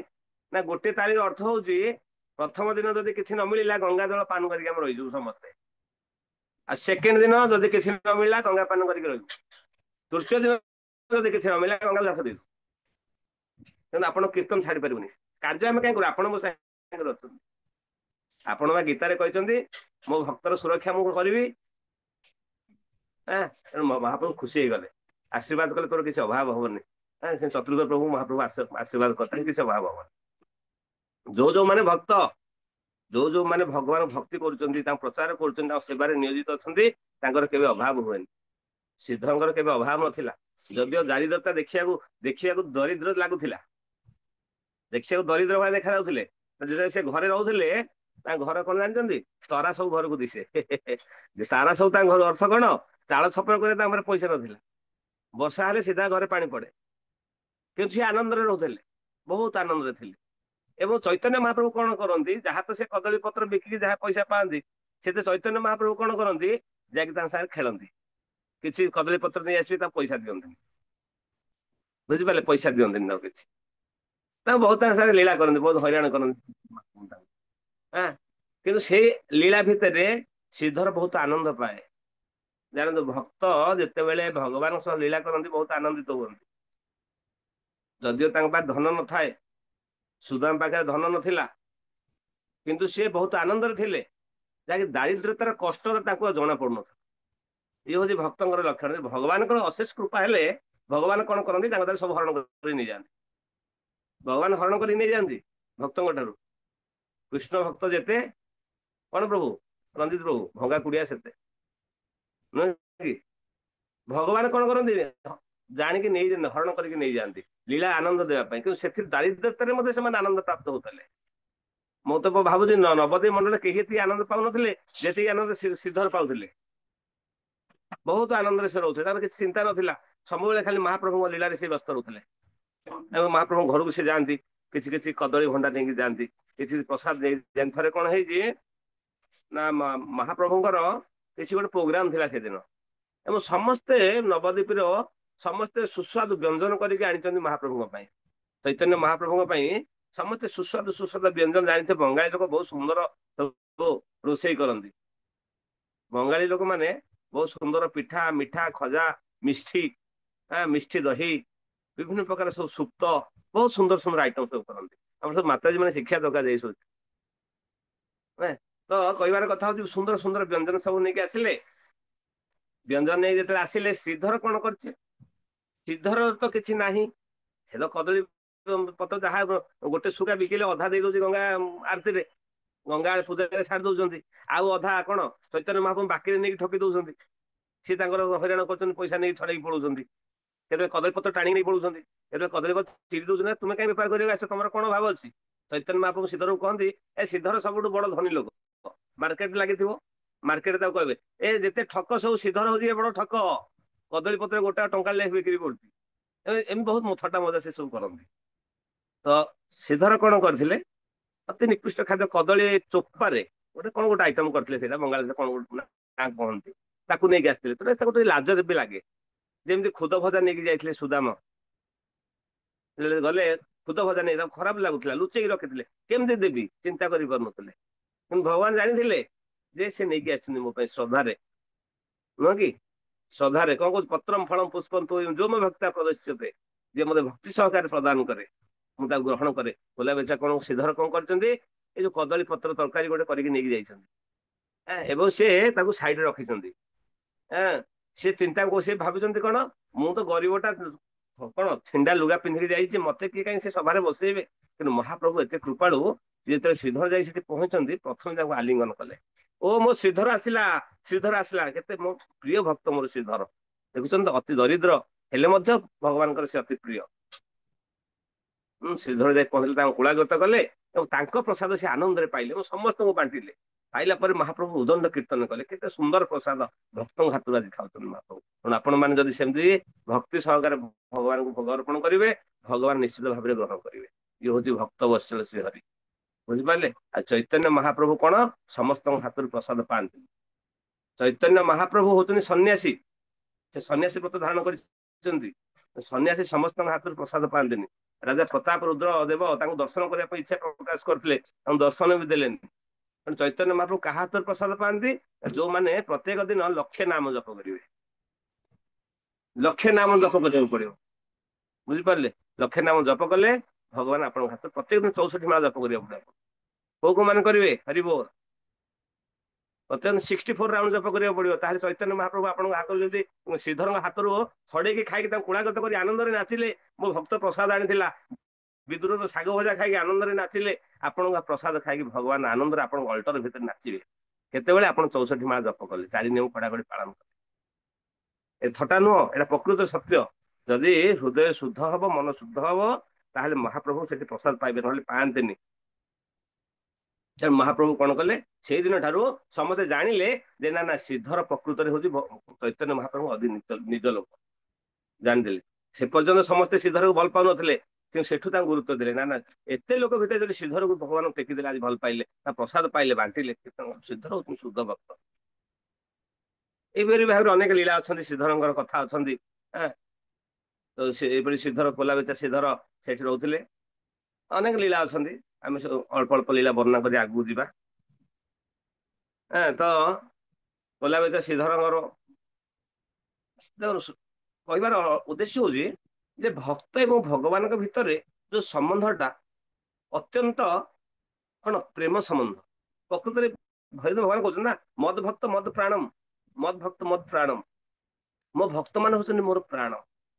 ଆମେ ଶ୍ରୀଧରଙ୍କର କଣ ଜୀବନରୁ ଆମେ ସେଇଟା ଜାଣିପାରିବା ଯେ ଯଦିଓ ଦରିଦ୍ର ଥିଲେ, କୌଣସି ଧନ ବି ନଥିଲେ ଶ୍ରୀଧରଙ୍କର, କି ପାଠ ପଢିନଥିଲେ ସିଏ, କି ସମ୍ଭ୍ରାନ୍ତ ପରିବାର ନଥିଲା, ତଥାପି ଭଗବାନ ଏତେ ବଡ ସଭା ମଧ୍ୟରେ ସମସ୍ତଙ୍କ ଆଗରେ ତାଙ୍କୁ ଆଲିଙ୍ଗନ କଲେ, ତାଙ୍କ ପ୍ରସାଦ ପାଇକରି ନୃତ୍ୟ କଲେ। କାହିଁକି? ନା ତାଙ୍କ ଭିତରେ ପ୍ରେମ ଥିଲା ଭଗବାନ ପ୍ରତି, ତାଙ୍କ ଭିତରେ ଭକ୍ତି ଥିଲା। ତେଣୁ ପ୍ରେମ ଆବଶ୍ୟକ, ଭକ୍ତି ଆବଶ୍ୟକ। ଭକ୍ତି ପ୍ରେମ କେମିତି ମିଳିବ? ଯେତେବେଳେ ଆମେ ଶୁଦ୍ଧ ସାଧୁଙ୍କର କରୁଣା ଲାଭ କରିବା, ଗୁରୁ ଶାସ୍ତ୍ର, ଗୁରୁ ବୈଷ୍ଣବ ଆଚାର୍ଯ୍ୟଙ୍କର ପାଦାଶ୍ରୟ କରିବା, ତାଙ୍କର କୃପା ଲାଭ କରିବା, ସେତେବେଳେ କଣ ହବ? ଆମକୁ କଣ ତାଙ୍କର କୃପା ବଳରେ ଆମ ହୃଦୟ ଶୁଦ୍ଧ ହବ ଏବଂ ହୃଦୟରୁ ମଇଳା ଦୂରୀଭୂତ ହବ ଏବଂ ଆମର ପ୍ରେମ ଜାଗ୍ରତ, ପ୍ରେମ ଜାଗ୍ରତ ହବ। ପ୍ରେମ ହଉଛି ଆମ ଜୀବନର ଏକମାତ୍ର ଉଦ୍ଦେଶ୍ୟ, ପାପକୁ ଧୌତ କରିବା ଉଦ୍ଦେଶ୍ୟ ନୁହଁ। ଆଜି ସକାଳେ ଭକ୍ତି ପୁରୁଷୋତ୍ତମ ସ୍ୱାମୀ ମହାରାଜ କହୁଥିଲେ ତାଙ୍କ କ୍ଲାସରେ, ମୁଁ ଶୁଣିଥିଲି। ଗୀତାର ଲାଷ୍ଟ ଶ୍ଲୋକରେ ଭଗବାନ କହୁଛନ୍ତି, ସର୍ବଧର୍ମ ପରିତ୍ୟଜ୍ୟ ମାମ ଏକମ ଶରଣଂ ବ୍ରଜ, ଯେ ତମେ ସମସ୍ତ ଧର୍ମ ପରିତ୍ୟାଗ କରି ମୋ ଶରଣକୁ ଆସ। ଆସିଲେ ମୁଁ ତମକୁ କଣ ଫଳ ଦେବି? କଣ ଫଳ ଦେବି? ଅହମ ତମ ସବୁ ପାପେ ଭିହ ମୁକ୍ଷେଇଷ୍ୟାମି ମାସ, ମୁଁ ତମ ସମସ୍ତ ପାପରୁ ମୁକ୍ତ କରିଦେବି। ଭଗବାନ କଣ କହୁଛନ୍ତି? ପାପରୁ ମୁକ୍ତ କରିଦେବି, ମୁଁ ତମକୁ ପାପରୁ ମୁକ୍ତ କରିଦେବି। ତେଣୁ ପାପରୁ ମୁକ୍ତି ହେବା କଣ ଆମର ଲକ୍ଷ୍ୟ? ଜୀବନର ଲକ୍ଷ୍ୟ ନୁହଁ ପାପରୁ ମୁକ୍ତି ହବା। ଜୀବନର ଲକ୍ଷ୍ୟ ହଉଛି କଣ? କୃଷ୍ଣ ପ୍ରେମ ପ୍ରାପ୍ତି ହେବା। ଜୀବନର ଲକ୍ଷ୍ୟ ହଉଛି କୃଷ୍ଣ ପ୍ରେମ ପ୍ରାପ୍ତି ହବା, ଯାହା ଶ୍ରୀଧର ପ୍ରାପ୍ତି ହେଇଥିଲେ, ବୁଝିପାରିଲେ, ଯାହା ସୁଦାମା ପ୍ରାପ୍ତି ହେଇଥିଲେ, ଯାହା ଶବରୀ ପ୍ରାପ୍ତି ହେଇଥିଲେ, ତାକୁ ପ୍ରାପ୍ତି ହେବା ଯେ ଆମ ଜୀବନର ଏକମାତ୍ର ଉଦ୍ଦେଶ୍ୟ। ସେଟା କେତେବେଳେ ସମ୍ଭବ? ଯେତେବେଳେ ଗୁରୁ ସାଧୁ ଶାସ୍ତ୍ର ଆଚାର୍ଯ୍ୟଙ୍କର କୃପା ଆମେ ପ୍ରାପ୍ତ ହବା, ସେତେବେଳେ ଆମ ହୃଦୟ ଗ୍ରନ୍ଥି ଶୁଦ୍ଧ ହବ। ହୃଦୟ ଗ୍ରନ୍ଥି ଶୁଦ୍ଧ ହେଲେ କଣ ହବ? ମଇଳା ଦୂରୀଭୂତ ହେଲେ, ହୃଦୟ ଗ୍ରନ୍ଥି ଶୁଦ୍ଧ ହେଲେ ଆମ ଭିତରେ ଥିବା କୃଷ୍ଣ ଚେତନା ପ୍ରସ୍ଫୁଟିତ ହବ। ଆମେ ସମସ୍ତେ ଭକ୍ତ ଆଜ୍ଞା, ଏୟା ନୁହଁ ଯେ ଆମେ କେହି ଭକ୍ତ ନୁହଁ, ଆମେ ସମସ୍ତେ ଭକ୍ତ ଭଗବାନଙ୍କର। ଭଗବାନ ଗୀତାରେ କଣ କହୁଛନ୍ତି? ମମି ମାଂସ ଜୀବ ଲୋକେ ଜୀବଭୂତ ସନାତନ, ସମସ୍ତେ ମୋର ଅଂଶ, ସମସ୍ତେ ଭକ୍ତ। ଆମେ ଶୁଦ୍ଧ ଭକ୍ତ ବି ସମସ୍ତେ, କିନ୍ତୁ ମାୟାରେ ପଡିଯାଇଛନ୍ତି। ଯେହେତୁ ମାୟାରେ ପଡିଯାଇଛନ୍ତି, ହୃଦୟ ସବୁ କଣ ଅସନା ହେଇଯାଇଛି, ମଇଳା ହେଇଯାଇଛି, ଗୋଟେ ଆବରଣ ହେଇଯାଇଛି। ଆବରଣ ଟା ଖୋଲିଯିବ। ଚେତୋ ଦର୍ପଣ ମାର୍ଜନମ ମହା ଦାବାଗ୍ନି ନିର୍ବାପଣମ, ଚେତୋ ଦର୍ପଣ ମାର୍ଜନ ଯେତେବେଳେ ହବ, ସେତେବେଳେ କଣ ହବ? ନା ଆମର ଭକ୍ତିଟା କୃଷ୍ଣ ଚେତନା ପ୍ରସ୍ଫୁଟିତ ହବ। ଏଇଟା ହଉଛି ଆମର ଉଦ୍ଦେଶ୍ୟ। ପାପକୁ ନିବୃତ୍ତି କରିବା, ପାପ କ୍ଷୟ କରିବା ଆମର ଉଦ୍ଦେଶ୍ୟ ନୁହଁ। ପାପ ତ ଗୋଟେ ଥର ହରିନାମ କଲେ, ଏତେ ଶକ୍ତି ଅଛି ହରିନାମରେ, ସବୁ ପାପ କ୍ଷୟ ହେଇଯିବ। ନାରାୟଣ ଡାକିଦେଲେ କିଏ? କିଏ ଡାକିଲେ? କଣ ତାଙ୍କ ନା? ଅଜାମିଳ। ଅଜାମିଳ ନାରାୟଣ ଡାକିଲେ, ଗୋଟେ ଥର ନାରାୟଣ ଡାକିଲା ପରେ କଣ ହେଲା? ସବୁ ପାପ ଧୋଇ ହେଇଗଲା, ସବୁ ପାପ ଧୋଇ, ଗୋଟେ ନାମରେ। ଗୋଟେ ନାମରେ ଏତେ ଶକ୍ତି ଅଛି, ଆମ ପାପ କୁଆଡେ ନଷ୍ଟ ହେଇଯିବ। ପାପ ଧୋଇବା ଆମର ଉଦ୍ଦେଶ୍ୟ ନୁହଁ ଜୀବନର। ଆମେ ଭକ୍ତି କରୁଛନ୍ତି କାହିଁକି? କୃଷ୍ଣ ପ୍ରେମ ପ୍ରାପ୍ତି ହେବା ପାଇଁ, ଆନନ୍ଦ ପ୍ରାପ୍ତି ହେବା ପାଇଁ, ଭଗବାନଙ୍କୁ ଆନନ୍ଦ ଦେବା। କେମିତି ହବ ସେଇଟା? କେମିତି ହବ? ଯେତେବେଳେ ଭଗବାନଙ୍କୁ ଆନନ୍ଦ ଦେବା, ସେତେବେଳେ ଆମେ ଆନନ୍ଦିତ ହବା। ବୁଝିପାରିଲେ? ଯେତେବେଳେ ଭଗବାନଙ୍କୁ ଆମେ ଆନନ୍ଦ ପ୍ରଦାନ କରିବା, ଭଗବାନଙ୍କୁ ସନ୍ତୁଷ୍ଟ କରିବା, ସେତେବେଳେ ଆମେ ଆନନ୍ଦିତ ହବା। ନହେଲେ ଅନ୍ୟ କୌଣସି ଉପାୟ ନାହିଁ। କୁଲାବିଚା ଶ୍ରୀଧର କଣ କରୁଥିଲେ? ଭଗବାନଙ୍କୁ ସନ୍ତୁଷ୍ଟ କରୁଥିଲେ, ଭଗବାନଙ୍କୁ ଆନନ୍ଦିତ କରୁଥିଲେ। ମହାପ୍ରଭୁ ଆସନ୍ତି ତାଙ୍କ ସାଙ୍ଗରେ ଖେଳନ୍ତି, କୁଲାବିଚା ଶ୍ରୀଧର ଅନେଇ ବସିଥିବ, ଯେପର୍ଯ୍ୟନ୍ତ ମହାପ୍ରଭୁ ଆସିନି ସେ ପତ୍ର ବିକ୍ରି କରିବନି। ନା ଆଜି ଆଜି କାହିଁକି ଆସିନି, ନିମାଇଁ କାହିଁକି ଆସିନାହାନ୍ତି ଆଜି, ନା ନା କାହାକୁ ବିକ୍ରି କରିବିନି, ମୁଁ ଅପେକ୍ଷା କରିଛି। ସିଏ ଆସିବ ପ୍ରଥମେ ତାକୁ ବିକ୍ରି, ପଇସା ଦେବେନି, ପୁଣି ଚାରିଆଡେ ତା ନାଁରେ ବଦନାମ କରିବେ, ଇଏ ଅଧିକା ପଇସା ନେଇଯାଉଛି, ଠକି ଦଉଛି, କଦଳୀ ପତ୍ର ବିକି ଧନୀ ହେଇଗଲାଣି। ଏମିତି ଆପଣ ଲୀଳା ଶୁଣିବେ, ବହୁତ ଆନନ୍ଦ ଲୀଳା ଅଛି, ବହୁତ ବଡ ଟପିକ ଅଛି ଶ୍ରୀଧରଙ୍କର। ଏମିତି ଶ୍ରୀଧର କଦଳୀ ପତ୍ର ବିକିକି ଧନୀ ହେଇକି ବିଲ୍ଡିଂ ବାଡେଇଛି, କିନ୍ତୁ ତା ଘର ହଉଛି କପଡା। ଇଏ ହଉଛି ଭକ୍ତ ଭଗବାନଙ୍କର ଚରିତ୍ର। ତେଣୁ ଏସବୁ ଆମେ ବି ପ୍ରାପ୍ତ ହେବା କେତେବେଳେ, ଯେତେବେଳେ ଆମ ହୃଦୟ ଶୁଦ୍ଧ ହବ। ତେଣୁ ଗୁରୁ ସାଧୁ ବୈଷ୍ଣବ ଚରଣ କମଳରେ ଆଶ୍ରୟ ଗ୍ରହଣ କରିବାକୁ ପଡିବ, ଏକାନ୍ତ ଆଶ୍ରୟ ନେବାକୁ ପଡିବ, ତାହେଲେ ସବୁ ସମ୍ଭବ ପାରିବ। ଯାହା ବି ହଉ, ଆମେ ଶ୍ରୀଧରଙ୍କ ଚରଣ କମଳରେ ସମସ୍ତେ ପ୍ରାର୍ଥନା କରିବା, ଯେମିତି ଶ୍ରୀଧର ମହାପ୍ରଭୁଙ୍କୁ ସନ୍ତୁଷ୍ଟ କରିକି ତାଙ୍କର କୃପା ଲାଭ କଲେ, ତାଙ୍କ ହୃଦୟରେ କୃଷ୍ଣ ପ୍ରେମ ବିରାଜମାନ କଲା, ସେହିପରି ଆମକୁ ମଧ୍ୟ ଟିକେ କୃପା କରନ୍ତୁ, ଆମର ହୃଦୟ ଭିତରେ ଟିକେ ଚୈତନ୍ୟ ମହାପ୍ରଭୁଙ୍କ ପ୍ରତି ଟିକେ କଣ ଭକ୍ତି ଆସୁ, ସେବା ମନୋଭାବ ଆସୁ। ଏତିକି ପ୍ରାର୍ଥନା କରିବା କାହା ପାଖରେ, ଶ୍ରୀଧରଙ୍କ ପାଖରେ। ଆମେ ଶ୍ରୀଧରଙ୍କ ପାଖରୁ ପ୍ରାର୍ଥନା କରିକିରି ତାଙ୍କର ସେ ଧୂଳିକି ମସ୍ତକରେ ମାରିବା ସମସ୍ତେ, ତାଙ୍କର ଯୋଉ ବାଡିର ଧୂଳି ତାଙ୍କୁ ମସ୍ତକରେ ସମସ୍ତେ ମାରିକିରି ମନେ ମନେ ସ୍ମରଣ କରିକିରି ଆମେ କଣ କରିବା, ମନେ ମନେ ମସ୍ତକରେ ସମସ୍ତେ ମାରନ୍ତୁ, ମାରିକିରି ସେଠି ଗଡିବା, ଲୋଟପାଟ ହେଇକିରି ଆମେ ବର୍ତ୍ତମାନ ବାହାରିଲେ କୁଆଡେ ଯିବା, ବେଲପୁଖରୁ। ତ ଆମେ ବର୍ତ୍ତମାନ ବାହାରିଲେ ବେଲପୁଖରୁ। କୋଲାବେଚା ଶ୍ରୀଧରଙ୍କର ଠାରୁ ଆମେ ଭିତରେ ଗୋଟେ ରାସ୍ତା ଅଛି, ରାସ୍ତାରେ ଆମେ ପହଞ୍ଚିବା କୋଉଠି କି ମାର୍କେଟରେ ବାହାରିବା। ମାର୍କେଟରେ ଯୋଉଠି ଆମେ କାଜୀ ସମାଧି ସାଇଡ ରେ ଗୋଟେ ରାସ୍ତା ଅଛି, ଆମେ ଯିବା ବେଲପୁଖରୁ। ବେଲପୁଖୁରରେ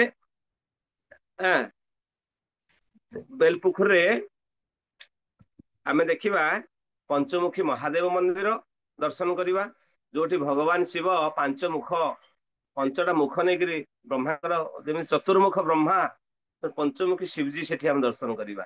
ଏ ଯୋଉ ଆପଣ ଦର୍ଶନ କରୁଛନ୍ତି ଦେଖନ୍ତୁ, ଯୋଉ ବୃକ୍ଷ, ବିରାଟ ବଡ ବଟ ବୃକ୍ଷ, ଏ ବଟ ବୃକ୍ଷ ତଳେ ପଞ୍ଚଲିଙ୍ଗ ପଞ୍ଚମୁଖ ଶିବଜୀ ସେଠି ବିରାଜମାନ କରିଛନ୍ତି।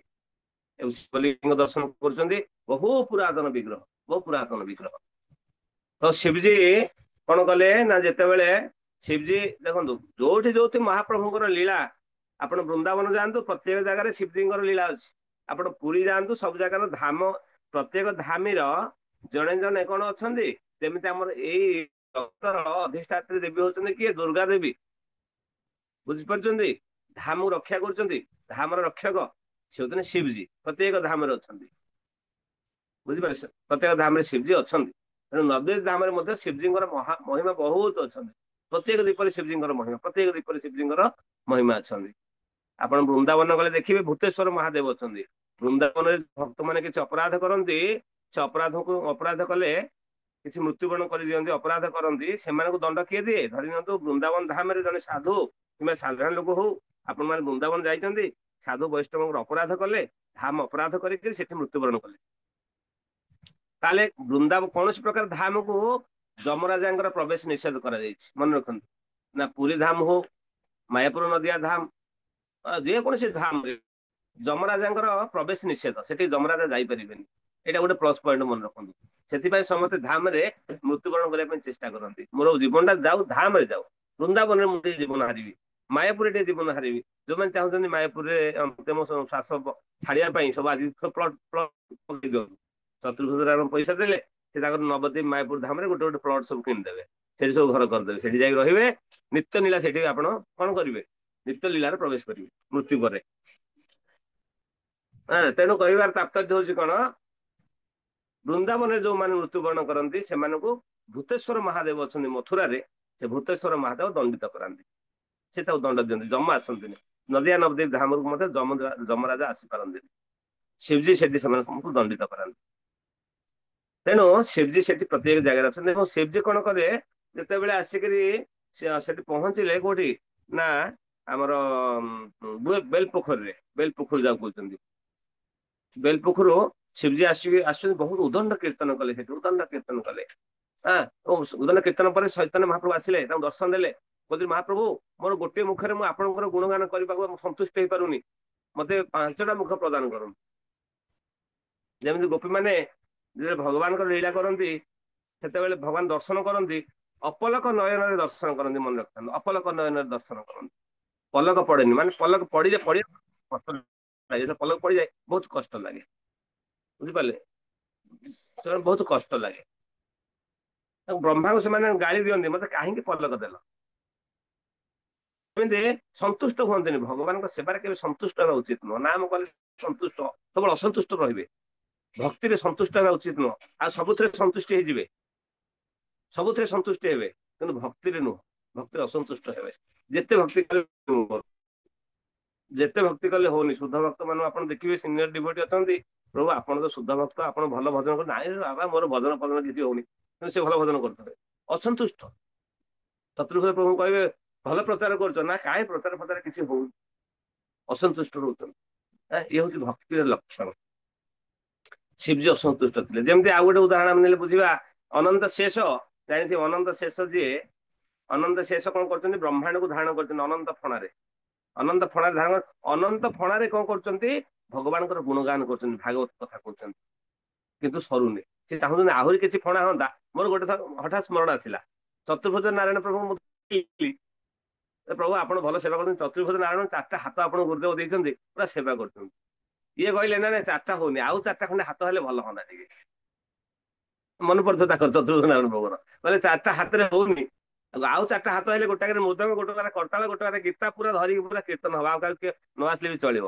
ଅସନ୍ତୁଷ୍ଟ ହଉଛନ୍ତି। ସେମିତି ଅନନ୍ତ ଶେଷ କଣ କହୁଛନ୍ତି, ମୋର ଆହୁରି ମୁଖ ହୁଅନ୍ତା, ମୁଁ ଆହୁରି କୀର୍ତ୍ତନ। ଶିବଜୀ ସେ କହୁଛନ୍ତି ପ୍ରଭୁ ମତେ ଆହୁରି ମୁଖ ଦିଅ, ମୁଁ ଆହୁରି କୀର୍ତ୍ତନ କରିବି।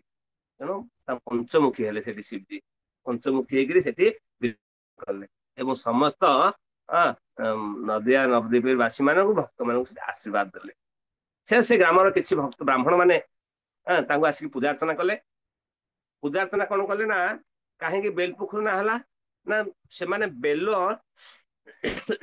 ପତ୍ର, ବେଲ ମାନେ କଣ, ବେଲ, ବେଲ ପତ୍ର ଦେଇକିରି ଗୋଟେ ପକ୍ଷ, ମାନେ 15 ଦିନ, ଜାଣିଥିବେ ଗୋଟେ ପକ୍ଷ, 15 ଦିନ ପର୍ଯ୍ୟନ୍ତ ସେମାନେ କଣ କଲେ, ବ୍ରାହ୍ମଣ ମାନେ ନା ଶିବଜୀଙ୍କୁ ଅଭିଷେକ କରାଇଲେ, ପୂଜା କରାଇଲେ ବେଲପତ୍ର ଦେଇକିରି। କଠୋର ଯେତେବେଳେ ପୂଜା ଅର୍ଚ୍ଚନା କରାଇଲେ, ଯେତେବେଳେ ଶିବଜୀ ପ୍ରସନ୍ନ ହେଲେ, ପଞ୍ଚମୁଖୀ ଶିବଜୀ ପ୍ରସନ୍ନ ହେଲେ, ଏବଂ ତାଙ୍କ ଠାରେ ପ୍ରକଟ ହେଲେ। ତାଙ୍କୁ କହିଲେ କଣ ଆଶୀର୍ବାଦ ଦେବି, ବର ମାଗ। ସେ ମାଗ। ସେ କହିଲେ ଆପଣଙ୍କୁ ଯୋଉଟା ସବୁଠାରୁ ପ୍ରିୟ ବସ୍ତୁ ଆମକୁ ଦିଅନ୍ତୁ, ଆପଣଙ୍କୁ ଯୋଉଟା ସବୁଠାରୁ ପ୍ରିୟ ବସ୍ତୁ ସେଇଟା ଆମକୁ ପ୍ରଦାନ କରନ୍ତୁ। ତ ଶିବଜୀ କହିଲେ ମୋର ପ୍ରିୟ ବସ୍ତୁ ସବୁଠାରୁ କଣ, କିଏ କହିପାରିବେ ପ୍ରଶ୍ନ, ଗୋଟେ ଭକ୍ତର ସବୁଠାରୁ ପ୍ରିୟ ବସ୍ତୁ କଣ, ରଞ୍ଜିତ ପ୍ରଭୁ କହିପାରିବେ, ଗୋଟେ ଭକ୍ତର ସବୁଠାରୁ ପ୍ରିୟ ବସ୍ତୁ କୋଉଟା, କୁହନ୍ତୁ, ଏଟା ପ୍ରଶ୍ନ।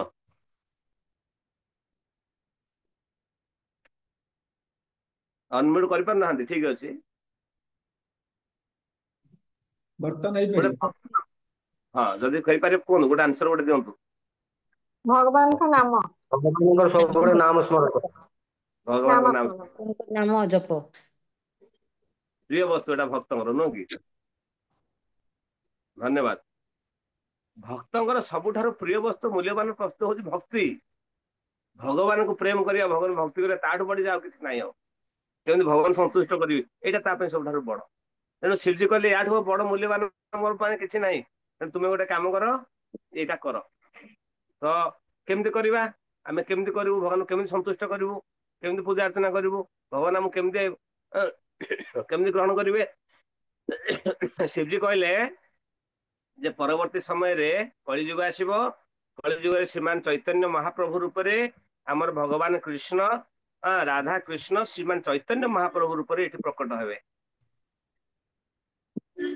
ନୁହଁ କି? ତେଣୁ ଦେଖନ୍ତୁ, ଆମେ କେତେ ପ୍ରମାଣ ପାଉଛନ୍ତି ଯେ ଚୈତନ୍ୟ ମହାପ୍ରଭୁ ସ୍ୱୟଂ ରାଧାକୃଷ୍ଣ ବୋଲି। ଶିବଜୀ ମଧ୍ୟ ଏଇଟା କହିଛନ୍ତି ଅନେକ ଯୁଗ ପୂର୍ବରୁ, ବ୍ରାହ୍ମଣ ମାନଙ୍କୁ କହିଛନ୍ତି ଯେ ରାଧାକୃଷ୍ଣ ମିଶିକିରି ଏକ ହେଇକିରି ଏଠି ଚୈତନ୍ୟ ମହାପ୍ରଭୁ ଉପରେ ଅବତାର ନେବେ, କଳି କାଳେ ଚୈତନ୍ୟ ମହାପ୍ରଭୁ ଆସିବେ, ବୁଝିପାରିଲେ? ଚୈତନ୍ୟ ମହାପ୍ରଭୁ ହଉଛନ୍ତି ଶ୍ରୀକୃଷ୍ଣ ଚୈତନ୍ୟ, ରାଧାକୃଷ୍ଣ ନୁହେଁ ଅନ୍ୟ। ଶ୍ରୀରାଧାର ଭାବେ ଏବେ ଗୌର ଅବତାର, ଏ ଗୌରାଙ୍ଗ ମହାପ୍ରଭୁଙ୍କ ଅବତାର ହଉଛନ୍ତି ଶ୍ରୀରାଧାର ଭାବ ଏବଂ କୃଷ୍ଣଙ୍କର ଭାବକୁ ନେଇକିରି ଅଙ୍ଗୀକାର କରିକିରି ଚୈତନ୍ୟ ମହାପ୍ରଭୁ ଆସିଛନ୍ତି। ସେଥିପାଇଁ ଚୈତନ୍ୟ ମହାପ୍ରଭୁ ହଉଛନ୍ତି ସମସ୍ତଙ୍କ ଠାରୁ ଶ୍ରେଷ୍ଠ ଅବତାର, କିନ୍ତୁ ଆମେ ତାଙ୍କୁ ବୁଝିପାରୁନାହାନ୍ତି କଳି ଯୁଗରେ। ଏଇଟା ସବୁଠୁ ବଡ ବିଡମ୍ବନାର ବିଷୟ ଯେ ମହାପ୍ରଭୁଙ୍କୁ ଆମେ ବୁଝି ପାରୁନାହାନ୍ତି। ମହାପ୍ରଭୁ କିଏ? ମହାପ୍ରଭୁ ସ୍ୱୟଂ ରାଧା ଏବଂ କୃଷ୍ଣ କରୁଣା ଅବତାର, ନମ ମହାବଦାନ୍ୟାୟ, କରୁଣାର ଅବତାର, ସେ ଆମ କୃଷ୍ଣ ପ୍ରେମ ପ୍ରଦାନ କରିଛନ୍ତି। ତେଣୁ ସେ ବ୍ରାହ୍ମଣ ମାନଙ୍କୁ ଶିବଜୀ କହିଲେ ତୁମେ ଅପେକ୍ଷା କର, ଏଇ ଧାମରେ ଚୈତନ୍ୟ ମହାପ୍ରଭୁ ରୂପରେ ସ୍ୱୟଂ ରାଧା ଏବଂ କୃଷ୍ଣ ମିଶିକିରି ଆସିବେ, ଏଠି ପ୍ରାଣ ପ୍ରଚାର କରିବେ, ସମସ୍ତଙ୍କୁ କୃପା କରିବେ, ସମସ୍ତଙ୍କୁ ଭକ୍ତ କରିବେ। ତୁମେ ବ୍ରାହ୍ମଣ କୁଳରେ ଜନ୍ମ ହବ, ସେ ତମକୁ ସେଠି ଶିଷ୍ୟ ଭାବେ ଗ୍ରହଣ କରିବେ। ତୁମେ ଏହିପରି ଭାବରେ କୃପା ପ୍ରାପ୍ତ ହବ। ତେଣୁ ପରବର୍ତ୍ତୀ ସମୟରେ ଯେତେବେଳେ ଚୈତନ୍ୟ ମହାପ୍ରଭୁ ପ୍ରକଟ ହେଲେ, ସେମାନେ ବ୍ରାହ୍ମଣ ହେଇଥିଲେ ଏବଂ ସେମାନଙ୍କୁ ମହାପ୍ରଭୁ ଶିଷ୍ୟ ରୂପରେ କଲେ ଏବଂ ତାଙ୍କର ସଂକୀର୍ଣ୍ଣ ଆନ୍ଦୋଳନରେ ସମସ୍ତଙ୍କୁ ଜଡିତ କରିଥିଲେ। ସମସ୍ତଙ୍କୁ ଏଇ ହଉଛନ୍ତି ମହାବଦାନ୍ୟତା। ଅନ୍ୟ କୌଣସି ଅବତାର ନାହିଁ ମହାବଦାନ୍ୟ, କେବଳ ଚୈତନ୍ୟ ମହାପ୍ରଭୁ କଳି ଯୁଗରେ କଳିହତ ଜୀବ ମାନଙ୍କ ପାଇଁ ମହାପ୍ରଭୁ କରୁଣାର ସାଗର ଖୋଲି ଦେଇଛନ୍ତି। କିଛି କରିବା ଦରକାର ନାହିଁ, ଯଜ୍ଞ କରିବା ଦରକାର ନାହିଁ, ତମେ ତପସ୍ୟା କରିବା ଦରକାର ନାହିଁ, କୌଣସି ଆବଶ୍ୟକ ନାହିଁ, କେବଳ ନାମ କର ବାସ୍, ନିରପରାଧ ନାମ କର। ଯଦି 4 ନିୟମ ପାଳନ କରିକିରି ନିରପରାଧ ଭାବରେ ପ୍ରେମ ପୂର୍ବକ ଜପ କରିବେ, ନାମ କରିବେ, ହରିନାମ କୀର୍ତ୍ତନ କରିବେ, ତାହେଲେ ସମସ୍ତ ପ୍ରକାର ପ୍ରେମ ପ୍ରାପ୍ତି ହେଇଯିବେ। ମହାପ୍ରଭୁ ପୁରା କୃପା କରିଦେଇଛନ୍ତି, କୌଣସି ପ୍ରକାର ଯୋଗ୍ୟତା ବିଚାର କରୁନାହାନ୍ତି ମହାପ୍ରଭୁ। ଇଏ ହଉଛି ଆମମାନଙ୍କ ପାଇଁ ବଡ ସୁଯୋଗ, ଏ ହଉଛି ମହା ସୁଯୋଗ ଆମମାନଙ୍କ ପାଇଁ। ତେଣୁ ଏପରି ଭାବରେ ହେଲା। ଏବଂ ସେ ବେଲପୋଖରୀର, ହରେ କୃଷ୍ଣ, ଟାଇମ ଆଉଟ ହେଇଗଲାଣି। ତ ବେଲପୋଖରୀରେ ଆଉ ଗୋଟେ ଗୁରୁତ୍ୱପୂର୍ଣ୍ଣ କଥା ଅଛି କଣ ନା, ଯେ ସେ ବ୍ରାହ୍ମଣ ମାନେ ପୂଜା କଲେ, ତ ତା ମଧ୍ୟରୁ ଜଣେ ବ୍ରାହ୍ମଣ ଶ୍ରେଷ୍ଠ ବ୍ରାହ୍ମଣ ଥିଲେ, ତାଙ୍କ ନାଁ ଥିଲା ନିମ୍ବାଦିତ୍ୟ। ଯୋଉ ବ୍ରାହ୍ମଣ ମାନେ ସେବା କରୁଥିଲେ ଭଗବାନଙ୍କୁ, କାହାକୁ, ଚୈତନ୍ୟ ମହାପ୍ରଭୁଙ୍କୁ ପରବର୍ତ୍ତୀ କାହାକୁ ନା ଶିବଜୀଙ୍କୁ ସେବା କଲେ, ସେ ବ୍ରାହ୍ମଣ ମାନେ ମଧ୍ୟରେ ଗୋଟେ ବ୍ରାହ୍ମଣ ଥିଲେ, ତାଙ୍କ ନାଁ ଥିଲା ନିମ୍ବାଦିତ୍ୟ, ଯେ ପରବର୍ତ୍ତୀ ସମୟରେ ନିମ୍ବାକାଚାର୍ଯ୍ୟ ହେଲେ। ଏବଂ ନିମ୍ବାଦିତ୍ୟ କଣ କଲେ ନା, ତାଙ୍କୁ ଶିବଜୀ କହିଲେ ଯେ ତୁମେ ଶ୍ରେଷ୍ଠ ବ୍ରାହ୍ମଣ, ତେଣୁ ତୁମେ ଏଠି ତପସ୍ୟା କର। ତପସ୍ୟା କଲେ ଏଠି 4 ଚତୁଷ୍କୁମାରକୁ ତୁମେ ଦର୍ଶନ କରିପାରିବ। ଚତୁଷ୍କୁମାର ଏଠି କଣ କରୁଛନ୍ତି ନା, ତପସ୍ୟା କରୁଛନ୍ତି। ଆପଣ ଯାଇଥିବେ ଯୋଉଠି ପ୍ରଭୁ ଦେଖଉଥିଲେ ଯୋଉ ବଟ ବୃକ୍ଷ, ସେ ବଟ ବୃକ୍ଷ ଠାରୁ 200-300 ମିଟର ଦୂରରେ ଅଛନ୍ତି ଆପଣଙ୍କର କଣ ନା ଚତୁଷ୍କୁମାର ମନ୍ଦିର। ଚତୁର୍କୁମାର ସେଠି ତପସ୍ୟା କରୁଥିଲେ। ତେଣୁ ସେ ବ୍ରାହ୍ମଣ କଣ କଲେ, ଚତୁର୍କୁମାରକୁ ଦର୍ଶନ କଲେ। ଚତୁର୍କୁମାରକୁ ଦର୍ଶନ କଲେ ଏବଂ ଚତୁର୍କୁମାରଙ୍କୁ ଗୁଣଗାନ କଲେ, ତାଙ୍କୁ ବନ୍ଦନ କଲେ। ଚତୁର୍କୁମାର ଖୁସି ହେଇଗଲେ। ଖୁସି ହେଲା ପରେ କଣ କଲେ, ତାଙ୍କୁ ଯୁଗଳ ମୂର୍ତ୍ତିରେ, ତାଙ୍କ ଯୁଗଳ ମନ୍ତ୍ର ଦ୍ଵାରା ତାଙ୍କୁ ଦୀକ୍ଷିତ କରାଇଲେ। କାହାକୁ ନା ନିମ୍ବାକାଚାର୍ଯ୍ୟକୁ ତାଙ୍କୁ ଶିଷ୍ୟ ଭାବେ ତାଙ୍କୁ ଗ୍ରହଣ କରାଇଲେ ଏବଂ ତାଙ୍କୁ କହିଲେ, ଯୋଉ ଆମର କଳି ଯୁଗରେ 4ଟା କଣ ହବ, ସମ୍ପ୍ରଦାୟ ହବ, 4ଟା ସମ୍ପ୍ରଦାୟ ହବ। କଳି ଯୁଗରେ ଆମର 4ଟା ସମ୍ପ୍ରଦାୟ ଅଛି।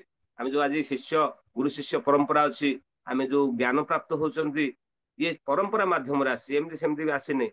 ଆଜି ଆପଣମାନେ ଯାହା ଶ୍ରବଣ କରୁଛନ୍ତି, ମୁଁ ମୋ ଗୁରୁଙ୍କ ଠାରୁ ଶ୍ରବଣ କରିଥିଲି। ମୋ ଗୁରୁଦେବ ତାଙ୍କ ଗୁରୁ ପ୍ରଭୁପାଦଙ୍କ ଠାରୁ ଶ୍ରବଣ କରିଛନ୍ତି। ପ୍ରଭୁପାଦ କାହାଠୁ ଶ୍ରବଣ କଲେ, ଭକ୍ତି ସିଦ୍ଧାନ୍ତ ସରସ୍ୱତୀ ଠାରୁ ଶ୍ରବଣ କଲେ। ଭକ୍ତି ସିଦ୍ଧାନ୍ତ ସରସ୍ୱତୀ ଠାରୁ ଗୌରକିଶୋର ଦାସ ବାବାଜୀ ମା ତାଙ୍କ ଗୁରୁ, ତାଙ୍କ ଗୁରୁ ଭକ୍ତି ଠାକୁର ଜଗନ୍ନାଥ ଦାସ ବାବାଜୀ ମହାରାଜ, ତାଙ୍କ ଗୁରୁଙ୍କ ଠାରୁ ଶ୍ରବଣ କରି କରି ଆମେ ସବୁ ଶିକ୍ଷା ପାଉଛୁ। ଏଇଟା ହଉଛି ପରମ୍ପରା। ପରମ୍ପରା ବିହୀନ ମନ୍ତ୍ରମ୍ ନିଷ୍ଫଳା ଭବତି। ଯଦି କୌଣସି ପରମ୍ପରାରେ କେହି ନାହିଁ, ତାମାନେ ତାର ମନ୍ତ୍ର ନିଷ୍ଫଳ ହେଇଯିବ, ପ୍ରକୃତ ଜ୍ଞାନ ସେ ପ୍ରାପ୍ତ ହେଇପାରିବନି। କଳି ଯୁଗରେ 4ଟା ପରମ୍ପରା ଅଛନ୍ତି। ଗୋଟେ ହଉଛି କଣ, ଶ୍ରୀ ପରମ୍ପରା, ଲକ୍ଷ୍ମୀ ପରମ୍ପରା। ମହାଲକ୍ଷ୍ମୀଙ୍କ ଠାରୁ ଗୋଟେ ପରମ୍ପରା ଆସିଲା, ଯୋଉଟା କି ରାମାନୁଜାଚାର୍ଯ୍ୟ, ଆପଣ ଜାଣିଥିବେ, ରାମାନୁଜାଚାର୍ଯ୍ୟ ତାଙ୍କ ଆଚାର୍ଯ୍ୟ ହେଲେ। ଏବଂ ଶିବଜୀଙ୍କ ଠାରୁ ଗୋଟେ ଆସିଲା, ସିଏ ହେଲେ ବିଷ୍ଣୁ ସ୍ୱାମୀ। ଏବଂ ବ୍ରହ୍ମାଙ୍କ ଠାରୁ ସମ୍ପ୍ରଦାୟ ଆସିଲା, ତା କଳିଯୁଗ ଆଚାର୍ଯ୍ୟ ହେଲେ ମାଧବାଚାର୍ଯ୍ୟ, ଯୋଉଟା କି ପରବର୍ତ୍ତୀ ସମୟରେ ଚୈତନ୍ୟ ମହାପ୍ରଭୁ ଆସିଲେ। ଏବଂ ମାଧବ ଗୌଡୀୟ ବୈଷ୍ଣବ ସମ୍ପ୍ରଦାୟ ହେଲା, ଯୋଉଥିରେ ଆପଣ ମାନେ ଆଜି ଯୋଡି ହେଇଛନ୍ତି, ଯୋଉଥିରେ ଆମେ ଦୀକ୍ଷିତ ହେଇଛୁ, ଆମେ ଗୁରୁ ଗ୍ରହଣ କରିଛୁ ସମ୍ପ୍ରଦାୟରେ। ସେ ହଉଛି କଣ, ମାଧବ, ବ୍ରହ୍ମ ମାଧବ ଗୌଡୀୟ ପରମ୍ପରା। ଚୈତନ୍ୟ ମହାପ୍ରଭୁ ଆସିଲେ ପରମ୍ପରା ଗୌଡୀୟ ପରମ୍ପରା କଲେ।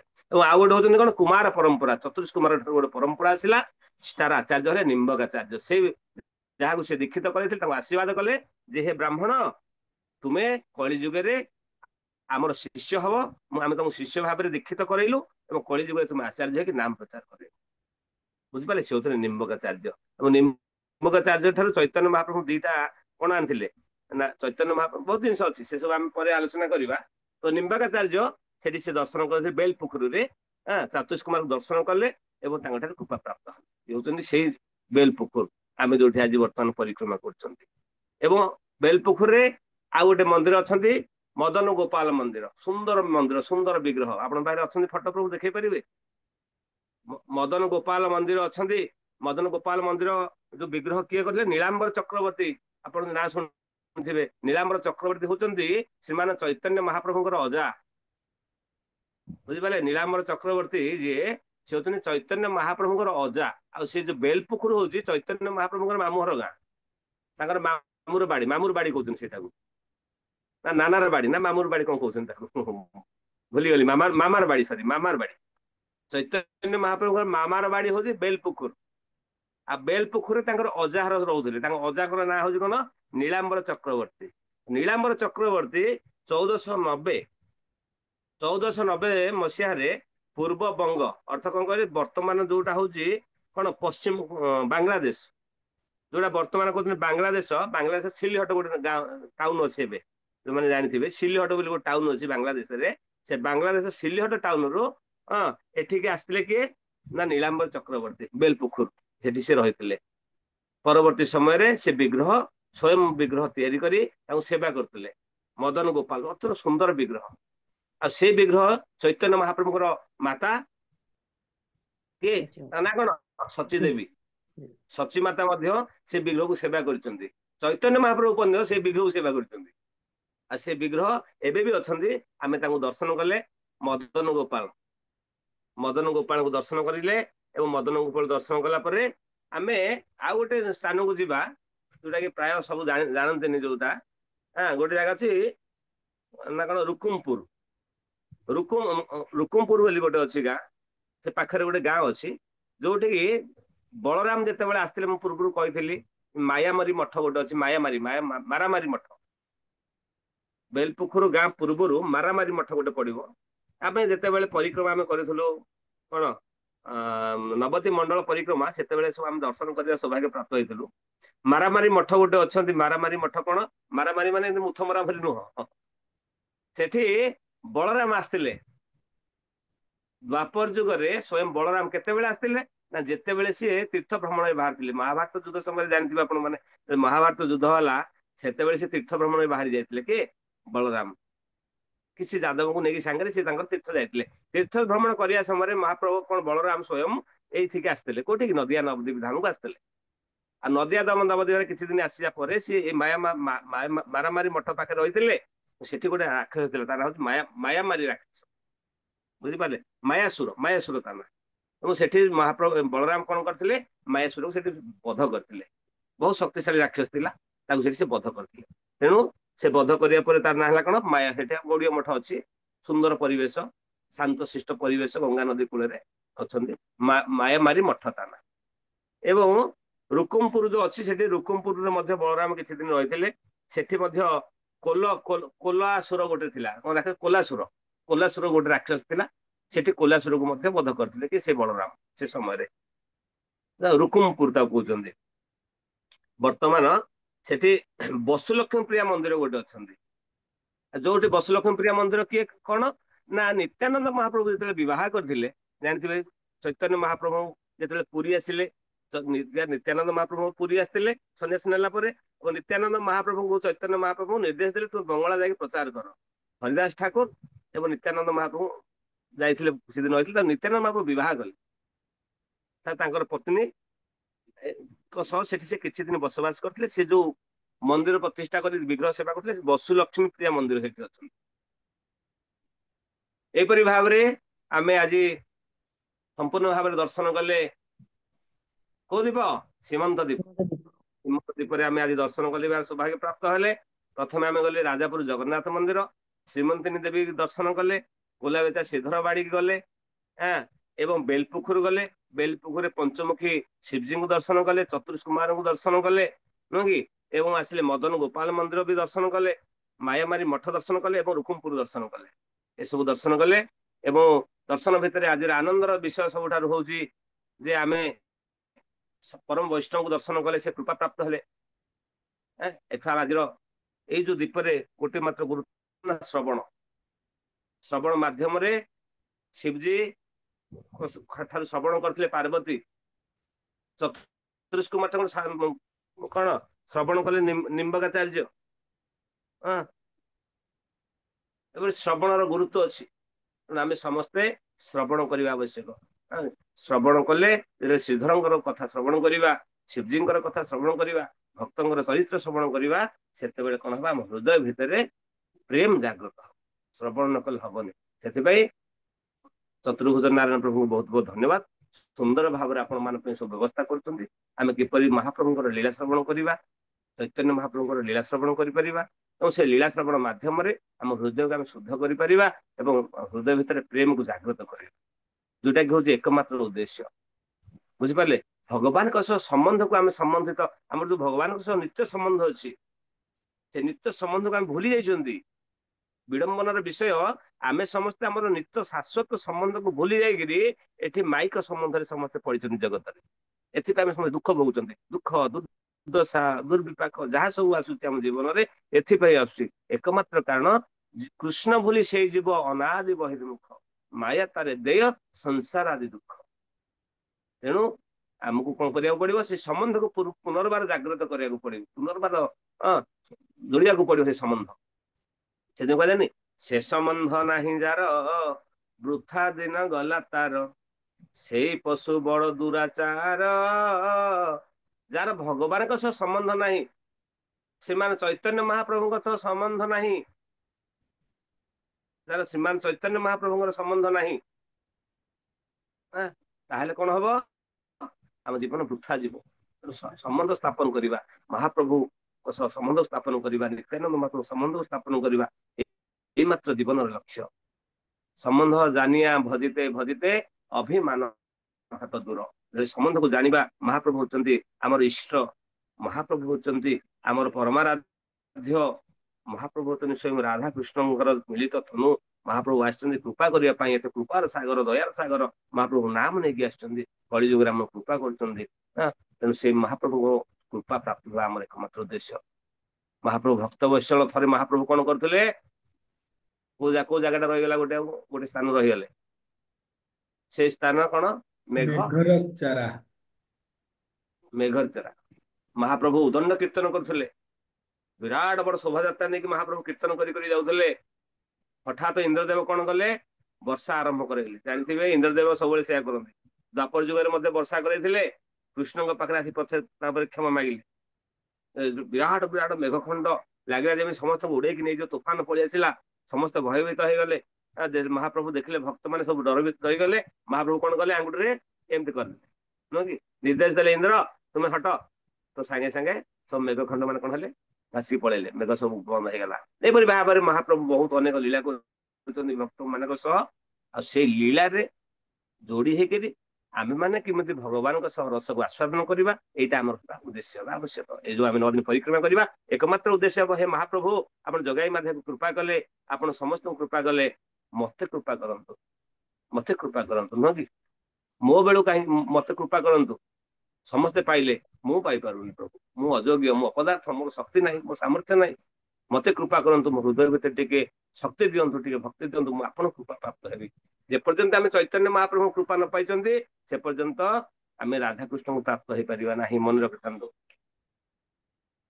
ଯେପର୍ଯ୍ୟନ୍ତ ନିତ୍ୟାନନ୍ଦ ମହାପ୍ରଭୁଙ୍କର, ଚୈତନ୍ୟ ମହାପ୍ରଭୁଙ୍କ କୃପା ଆମେ ପ୍ରାପ୍ତ ହେଇନାହାନ୍ତି, ତାଙ୍କ ଚରଣ କମଳ ଆଶ୍ରୟ ଗ୍ରହଣ କରିନାହାନ୍ତି, ସେ ପର୍ଯ୍ୟନ୍ତ ରାଧାକୃଷ୍ଣ ପ୍ରାପ୍ତ ହେଇପାରିବେ ନାହିଁ। ସେ ପର୍ଯ୍ୟନ୍ତ ବୃନ୍ଦାବନ ଆମେ ପ୍ରାପ୍ତ ହେଇପାରିବା ନାହିଁ। କୃଷ୍ଣ ପ୍ରେମ ପ୍ରାପ୍ତ ହେଇପାରିବା ନାହିଁ।